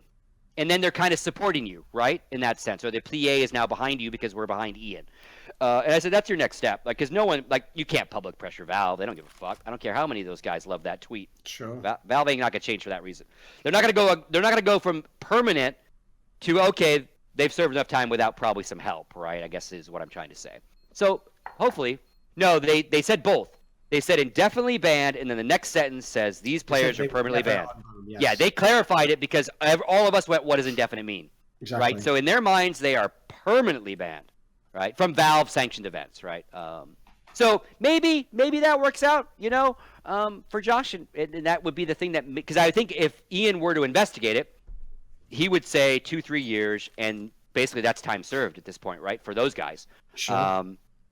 And so it's in Josh's court. We'll see what he does, right? I hope he pursues it because that might be his one kind of way to kind of use this coalition, this regulatory body that's trying to clean up all this stuff and then met out punishments when it's not clean. Maybe we'll see. I wish he could. I think they've done their time. I didn't like that they did it. Certainly don't agree that. But it was kind of at a different place, different time then. I think if they did it on LAN at a Valve major, I could see it. Oh, totally different too. In some Than regards. the current system of some online match. And again, that's where I would lean to what this expert, this Ian guy does, right? If he's the expert and he's saying that, based on how sports does match fixing, on scale of fix, et cetera, and a number of offenses, because a lot of it's based on a first offense, second offense, third offense, right? There are permanently bannable things in sports, but they're not really the first time offenses, right? Like, so we'll see. This is big. Def's flanking, and they're on their force. Yeah, let's get back to it's like a massive round here. Yep, thank you. There's a ramping away. Brain turn and spotted. Sorry, we got the magician. Yeah, so that's my thought. And I certainly hope he pursues it, and maybe that could be his redemption arc, in the sense of ideally giving Valve an excuse to backtrack, right? A valid, good excuse to change their mind. Oh, let's see if this guy Lower Dark gets killed. This is Def is playing so well right now. Of course, yeah. And this force they were on was terrible as well. Then again, nothing you can do against that, is there? I think it's actually been like the last few rounds. Nico's had a bunch of those rounds. They just let him walk out mid 3 rounds in a row and get a pick. I'm over it. As if these little rats in FaZe kind of escaped by the skin of their teeth. I don't even want complexity. Not dead yet. My pick'ems, but at this point, I'm just mad at how FaZe is winning this.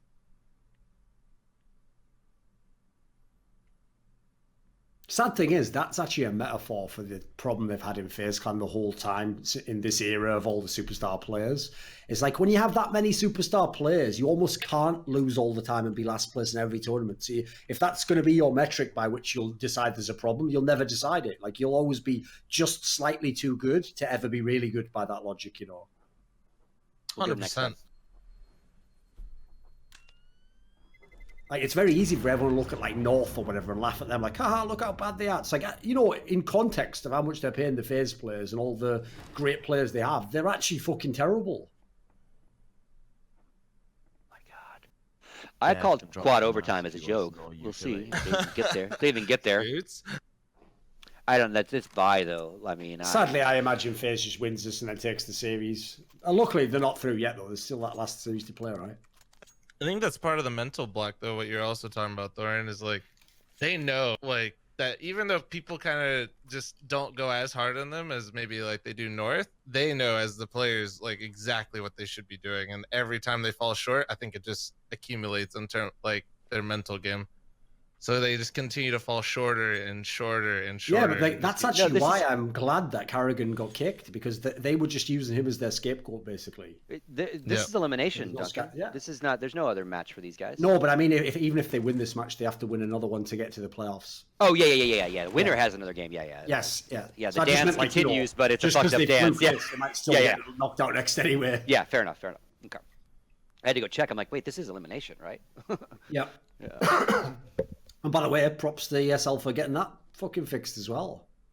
Yeah. There's plenty of tournament organisers gone to Valve and tried to get. So I don't know what they. You know, in fact, I'll try inquiring about that. I'll ask some of our contacts. What I'd love to know is, you know, was it that they just pitched it the right way?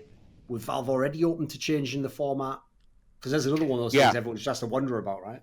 Yeah, it's a big change in a lot of ways than previous ones. So from 2 streams, you know, the system. Exactly. There's another thing that we all thought was never going to be allowed. You know. Yeah. They'd It never was let always you dictated by that 1 stream. All Of course. Times. The 2 stream is so needed. Doing weeks of 16-hour days is just not very Yeah, sustainable. and even on their 2 stream days, those were grinders on those early Yeah. ones, like eight matches on each side. Like it's a horrible single stream day, 8 best of ones, man.